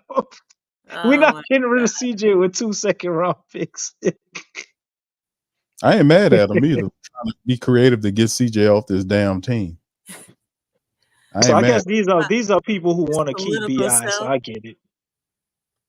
Yeah, Stacey said he don't want to trade BI. It's CJ. Yeah, I get it. I get that, brother. You got to get rid of both of them. I'm not mad at that either. I'm not mad at that. I understand because of Brandon's situation, man, it's a whole lot more trickier than I need CJ. I need BI to come out and say he's been praying all off season and he is so ecstatic to be the second option, and then I would I'll be cool with having him back. As long as BI think he could be a number 1, I can't see it working. And I understand why he believes he can be and should be a number 1 here, because all of the time Zion got injured and he's been carrying his team. So I get it. But I like for him to have a fresh start playing behind somebody else or trying to be a number 1 on somebody else's team other than ours. I think it messes up the flow of the game. Unless Dejounte Murray can get him to buy in some type of way where he doesn't slow the game down so much. Yeah, Zion and Brandon don't work together, man. I mean, we can all count on our fingers how many times they did the pick and roll. They played off each other. Okay. I mean, it's like. But when they did, it was special, Lex. No, it wasn't that special. It wasn't that special. Did you see the Indiana game? No, chicken. Like, what about that game against the Spurs where they both had 30? It wasn't consistent. Like, the thing is, it's like it was forced. It wasn't natural. Like, and that's the thing about the whole Pelican squad. It seems like a lot of things. It's like the Pelicans trying to breathe underwater. That's not natural. Like, it just everything about them two, especially just them two, it just wasn't natural, man. It's like they work together like in a game, and then it's like, actually, you know what? They play better when the other wasn't even on the court. Yeah. Well, I mean, you know what I'm saying? And then the team actually played better when Zion was out there. it's It a was shame. Zion. You know what, Lex, it's a shame that we didn't get Dejounte Murray during having BI and Zion. What would that have looked like if we would have had Dejounte as a floor general to help set the table for those guys? That would have been really interesting to see that. Pelicans spent a lot of time operating around. They wanted to see Zion, Brandon, and CJ. Well, at the point Zion, they didn't know what it looked like. 10 games wasn't enough data to collect it. Yeah, so they got to see that. And yeah, that's the thing that I kind of look at now. It's like, yeah, it's that now that you got the floor general, people like, man, hold on, let's just hold them for a little while longer to figure out if we. And we can't do that. I'm done. I'm done with that. It's up on it. They got it's like we've been dealing with it. It's like it just I'm not feeling it. My man Stacy says CJ was the issue. Come on, brother. Nah. I mean, I can't agree with it. Listen. It wasn't when the Pels when BI got hurt towards the end of the season against the Warriors in the Sacramento, I think I saw one of the best versions of the Pelicans I've ever seen. Just since this franchise has came into existence, the only time I looked at us and I was like, man, this is truly special. I just had that feeling coming away from just those two games was when I watched DeMarcus Cousins and Anthony Davis. I just the pieces that we have, man, it's a better fit with Zion, the more pure shooters. As much as I would like to keep BI, I just think the team would flow a lot smoother if you kept CJ and allowed him to play two guard, as opposed to keeping BI and getting rid of him. Now CJ got to be gone at some point, though. I ain't trying to hold on to him forever. If he embraces the coming off the bench in the future, then okay, I could see keeping CJ for the right amount of money. Along with a pay cut, but I don't That's know. what I'm saying. I could see keeping him for the right amount of money. But if you won't be the next Jamal Crawford, all right. No, I'd rather have Jamal Crawford. Bring Jamal to the team. No, CJ is. You don't think CJ would be better with less pressure? I will take him right now. No, I agree about that point, DC. That's less pressure and less responsibility. I think you see a better CJ. Yeah, off-ball CJ. That's the name that we gave him. Off-ball CJ. Yeah, meaning he doesn't have the ball in his hand. When he played the true two, when he wasn't dribbling, he had one or two dribbles and that's it. Off-ball CJ. Yeah. I mean, he could do the dribble when the shot clock winding down. Wait, hold up, Lex. Let me finish. When the shot clock is winding down and the bench is out there, dribble all you want, buddy. and the Pelicans have a lead. God damn, Molly, I can't win with you, so I got the cape on for CJ and BI. Damn, bro. Garbage minutes. DC, we got the cash app on for both of them. I mean, it's just it's time for change, man. It's time for change. I mean, this is interesting. It just is. It's time for change. And the thing is, it don't necessarily have to be totally bad, like, because you have to think the whole system of the Pelicans has not been all there. I mean, it's still not. We've been talking about that like all summer. So, I mean, if BI moves, he would be going to a better system. Probably get better coaching. You know what I'm saying? And fit and be a better fit with the guys around him. So it's not totally bad. I just think just tapped out. Need something different. And the thing is, Brandon knew that. I mean, he even said it, man. He said, between FIBA and all this season, this was his worst time as far as being a Pelican. Not to mention, it was Brandon who wasn't bought in.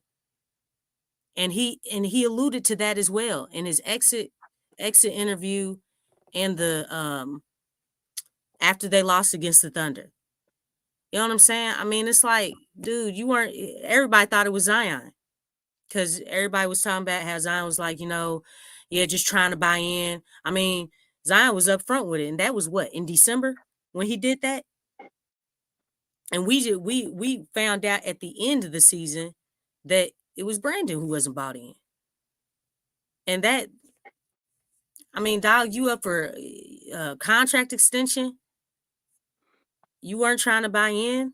You know what I'm saying? That's the one thing I can say about CJ. He does have buy-in. We've watched him, especially last year. He changed the way he played from the year before. So I don't think you'll have a problem with him. At least for another year. Then you can move him out of Hawk and trade his way. You know, I unless mean, he wants to be that's come off the bench superstar that's He dictated on for less money. didn't show up. that's He didn't show up dictated to on. Ain't no less money. Stop saying that, DC. Ain't Yeah. no less money. Hey, for let me say something. that dude's I mean, not taking less. CJ at Dead 17, 18 million a year. He ain't taking CJ no is less dead money. serious about his wine and about his money. He And want he his money. makes that clear. He made that clear in his Or- expresser Right. as well. That's And not even when fact. they lost to the Thunder in the series. He makes that clear, man. That dude is about his bread.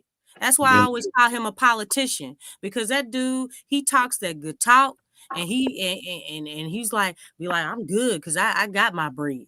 You know what I'm saying? And he makes it clear. He be throwing that around hard. And Larry Nance checked him on Twitter Spaces. I was on there when they were in Trey Murphy, Larry Nance, and CJ jumped on, and he checked him in front of all them people that were on, because he came in immediately talking about his pockets.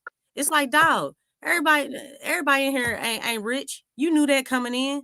Why you got to talk about your money, man? So CJ, he trust me, his feelings will not be hurt if because he's about the wrong thing, man. That dude's a politician. You know what I'm saying? Plus, not only that, he does not show up in big games. Okay. We appreciate what he's doing in regular season as far as, being available and all this stuff, showing up. Now, why you got that star label by your name, but you ain't showing up in big games? I mean, Yes. that can't happen. Where you go? You making I 33 mil? 33 in the third. I think Yeah. DC, what he's saying is, Lex, about if you can't move CJ, then you got to fight. I think it's a lot easier, like I said, That's to what you move said. him next year. Nah, previous shows to No, move no, him next year I'm asking as the question. opposed to this year. I'm saying if your comments are based on the fact that you believe that they'll have difficulty moving them this year. That's what I'm asking you.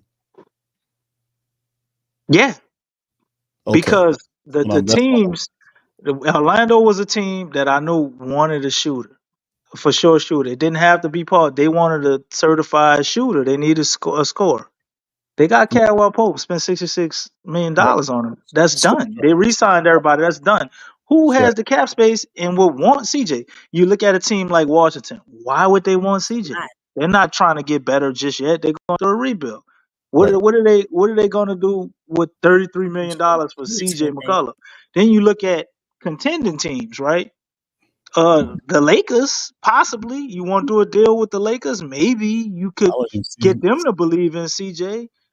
You got possibly, how much they signed Buddy Hill for, we don't know, but maybe you would say like somebody like possibly the Warriors, somebody like borderline contending or just don't want to give it up, that got the money to do it. And the Lakers, Warriors, they probably don't even have the money. 33 million for somebody that's not really an all-star or a superstar is kind of a tough sell. But if you sell it to a team as an expiring, right? And let's say it's somebody they trying to get off that we like, and you just CJ is basically just salary and he's an expiring. I think that's a lot more years. believable than to get off of him at 66 million. In 2 years. After this year, he's an expiring. So yeah, That's what I I'm give saying. it. So we stuck with him for one more year. I don't think you're stuck And with I him. think next offseason, maybe whatever we do this year, we could see, okay, we need to improve here or whatever. And you could use his salary in a trade for your next big move. Let's say the Pels go out and they do like Wendell Carter Jr. and they give them Harrison Barnes and Huerter. They just come back, Wendell Carter Jr., and we trying to save money and all of that. Da, da, da, da.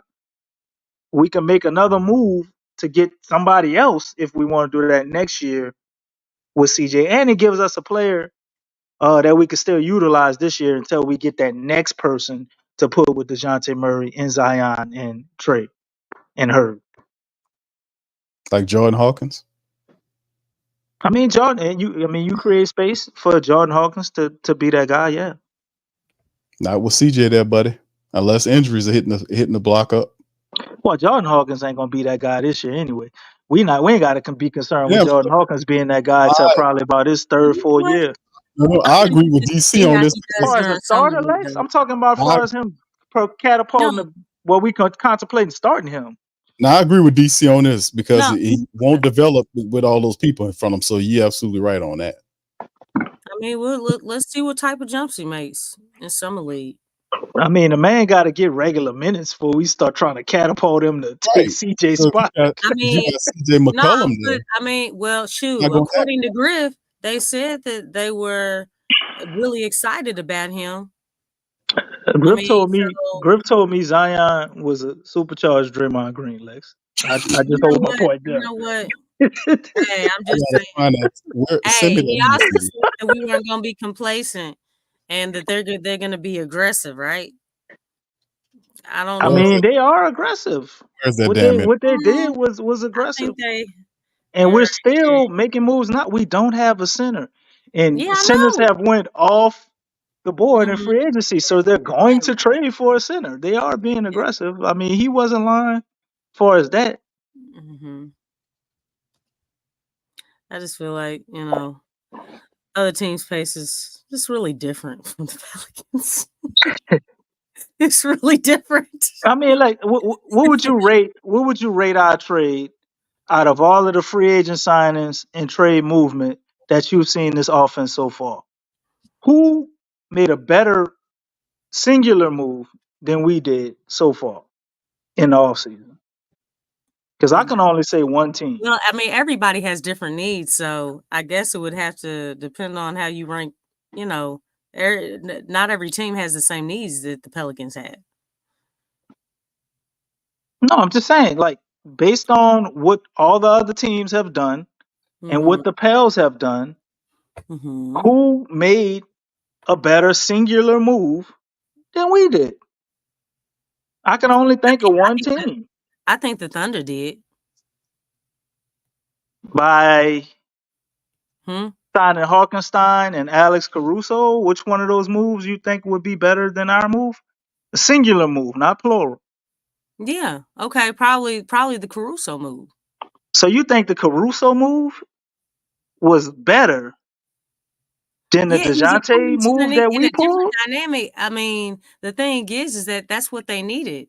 They got a more experienced player, a 3-and-D guy who can shoot.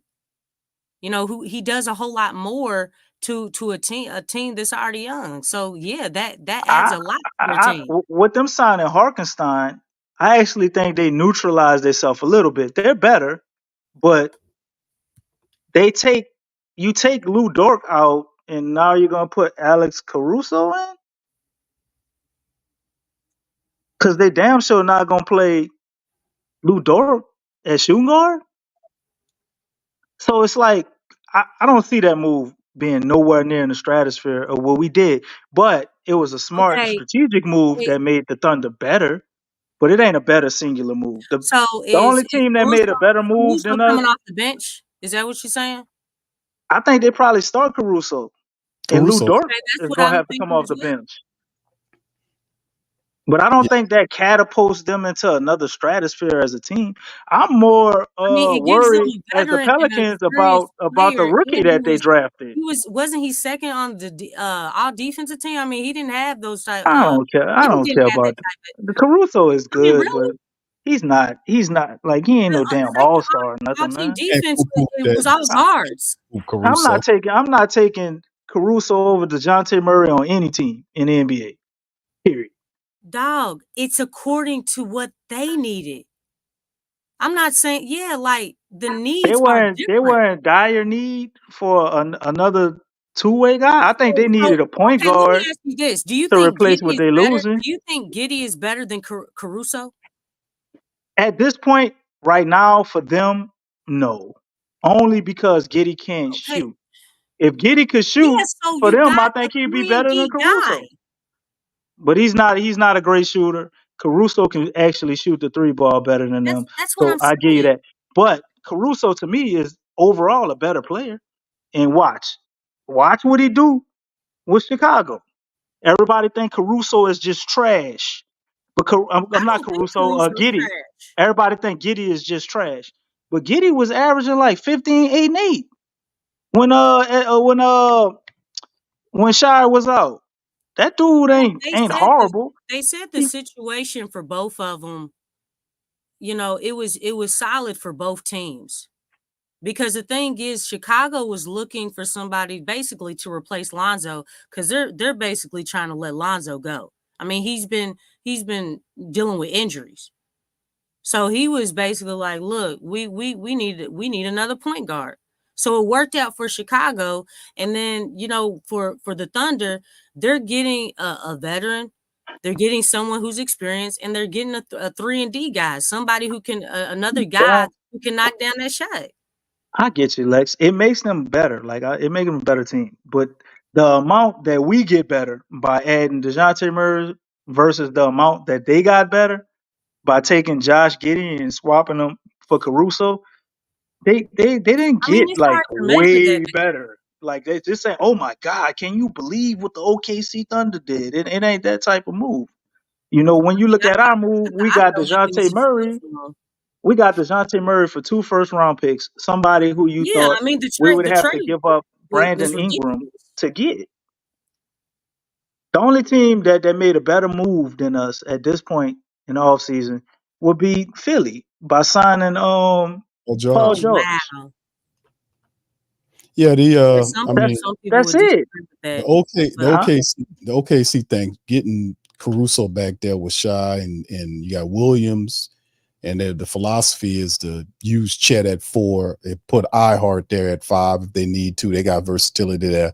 Lou Dort off the bench, so they thicker there, and they did have some of. They're better. They're a better team. They're a better team. That's Yeah, what it they comes. got better. They got better making that move. But I'm Chicago got P Giddy over there, and the bottom line is he giddy. He get goddamn. at the end of the day, I mean, what I happened think is basically destroyed Chicago because DeRozan doesn't want to be there after the trade, and basically you Would yeah, got he would you? DeRozan was like, "What?" Would you, Big Q? so you lose Vucevic. So I don't know how much Yeah, improved that DeRozan was makes like, "Man, Chicago. I'm done."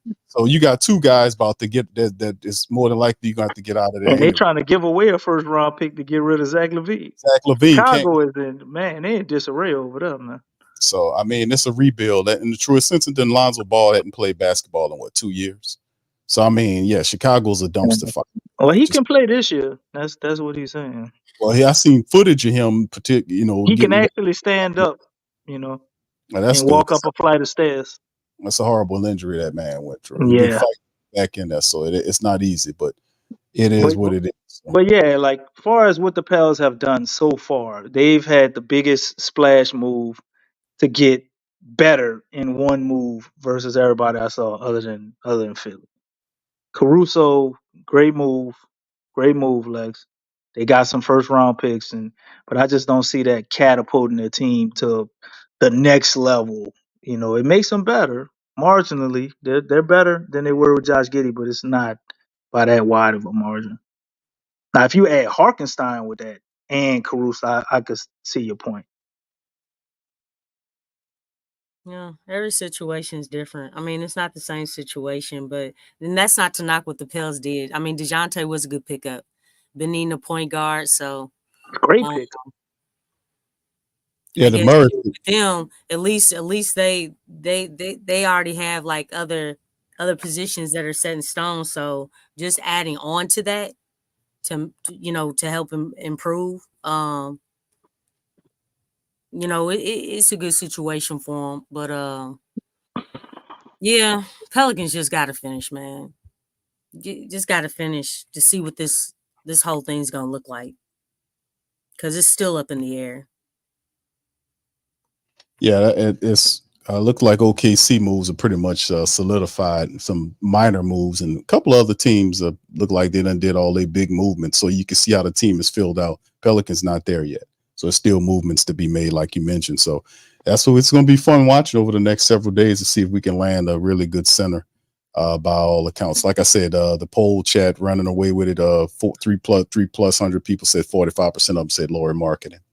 I got Wendell Carter Jr. on there. 13% of them, which is second for the poll, believe that he'll be the man. I actually think it, and DC kind of talked about this prior to the show. With everything how it's shaping out, I think it might be at Wendell Carter, but how it would look, I don't have that work that I'm at. Simplest move, man. You can add all this in the Dejounte Murray trade. Maybe they do BI and connect all this shit together. 5-team trade. We're Or they gonna do let them. 2 trades. I mean, this is what Griff normally does. He does 1 trade, and then in the middle of that trade, you got another one right there with it. So he likes to do everything all at once. So it makes perfect sense, man. I think this is a move that can happen now versus the Lauri Markkanen trade, man. You talking about Danny Ainge? And then she's Danny going. Ainge gonna look at that goddamn trade proposal for God knows how long before he pull the trigger. He gonna make sure he on top coming out of that trade. So that ain't one with Lauri that I think is gonna happen really fast. It's interesting how they looking at Lauri now, because it's like he had a Okay. chance to get him instead of Saturansky. They had a trade You know what lined I'm up saying? we could have traded Lonzo Ball at the deadline. For it was like Lauri Markkanen and Saturansky. You could have got both of them, but they Yeah. waited till he decided. Well, I'm not coming back. I told y'all I wasn't coming back. Y'all can't convince me to come back. Because maybe Zion didn't want him to trade him, right? So that's the only reason I could see them passing up on What? that. I mean, I don't know if they would listen to Zion like that. how, You know what I'm how saying? come on, Lex. I know they're incompetent, right? But I think they kind of rolled the dice Who? on Lonzo a little bit, thinking they could woo him back and get him to take a lesser deal and all that shit. And he said no, because if you could trade him at the deadline, he leaving, and you trade him for nothing, you don't get nothing for him. It's different than the JV deal, the thing that happened with JV. But with Lonzo, like they had Lauri and Saturansky right there. They were gonna give us for Lonzo at the deadline, and we didn't want him. We didn't want him because he wasn't a center probably. And they looking at Bi, they like, well, where we gonna play Lauri at? No imagination. You know what I'm saying? And they probably wanted to still keep Lonzo, and it blew up in their face. I would hate getting them after being able to get him, and then you overpay for him. Yeah. Now I don't think he worth 5 first-round picks. I ain't gonna even hold you. But I think for us, he would be such a dynamic piece. It's worth looking at and considering, especially if most of those picks can come from a different team. All right, we got to leave it right there, fam. It's 12:23 my time here, and Alexa, I think it's 1:30 your time. Shout out to Angel Reese, man. She made her first All-Star game. Much love to Angel. Big ups Wait, to what? her. She made history. She made her She first made All-Star history. game. That's right. Yeah, Wait, she's a hold on. rookie. How long is the WNBA season? They halfway through it See, already? I ain't got time to- You DC, know the Olympics is DC, coming I up. swear to you, the computer, It's the the whole internet is summer. worldwide, brother. The internet, I swear to you, brother, the internet is worldwide, Oh, brother. goodness Feel free to gracious. look that up anytime you want, my brother. Feel free to look it up anytime you Yeah. want. I mean, I feel like they just started playing. She They already made the did, All-Star. but the thing I is swear. that Swear. the Olympics is right around the corner. Holy shit. Yeah. Like that No, impedes no, the not the next Olympics. season. I'm just saying. I just felt like the WNBA had just got started. But all It right, did. that's a whole nother. And This she was turned into rookie of the another month topic. too. Let's end the show. She was a rookie of the month too.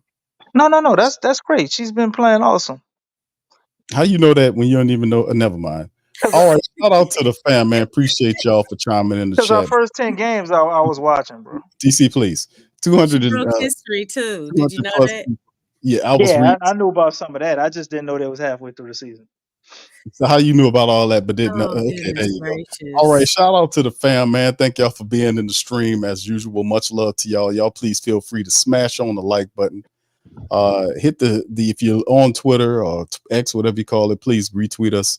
PPR in here representing the flocking nation. Pale, stand up, man. We got us a floor general. We need to get a big. We need to get the big to complete the deal, and plus probably another players. We'll see what the trade looks like. I think the trade is going to net us several players, some picks that might look really interesting. We'll see how it all goes and shake. We'll be here to cover it. Pelicans doing their due diligence, man. Let's get this right, man. We got the season here, push it forward. Let's make it happen.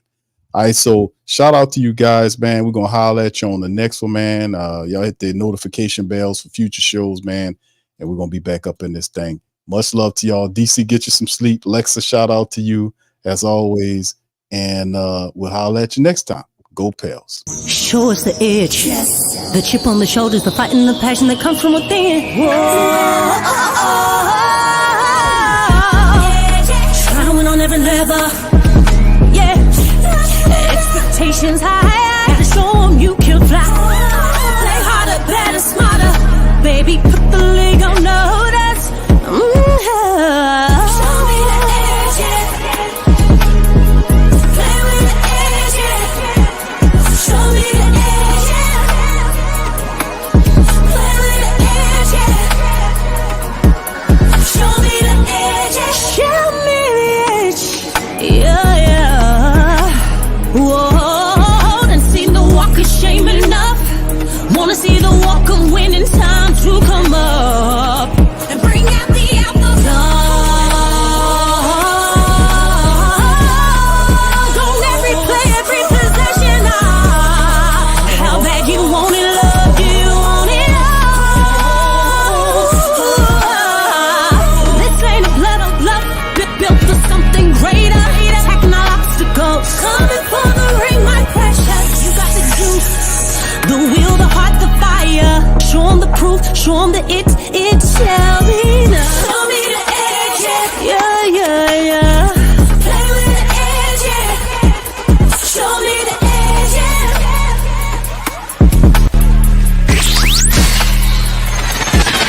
You're listening to the Pelicans postgame report on the PRO Media Network. For all things Pelicans.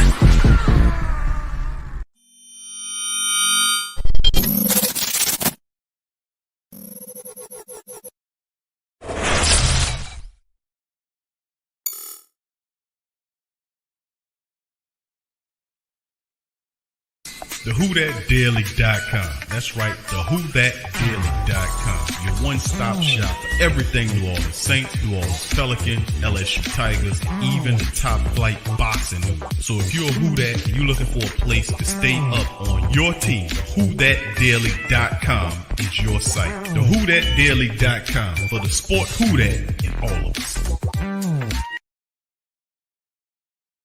That's right, the Pro Shop is the platform store where you can go and buy all the latest merch to support the platform. Available at the Pro Shops, we have dozens of hundreds of products available for you and your family. Unisex tees for men and women, hoodies and sweatshirts, tank tops, kids and baby items, long sleeve tees, mugs, pillows, wall art, bath bedding, face masks, phone cases, stickers, bags, fanny packs, socks, hats, and many other items. Please feel free to check out the Pro Shops. The link is in the description section below. And remember, it helps the platform continue to grow. Check out the Pro Shop and Who That too.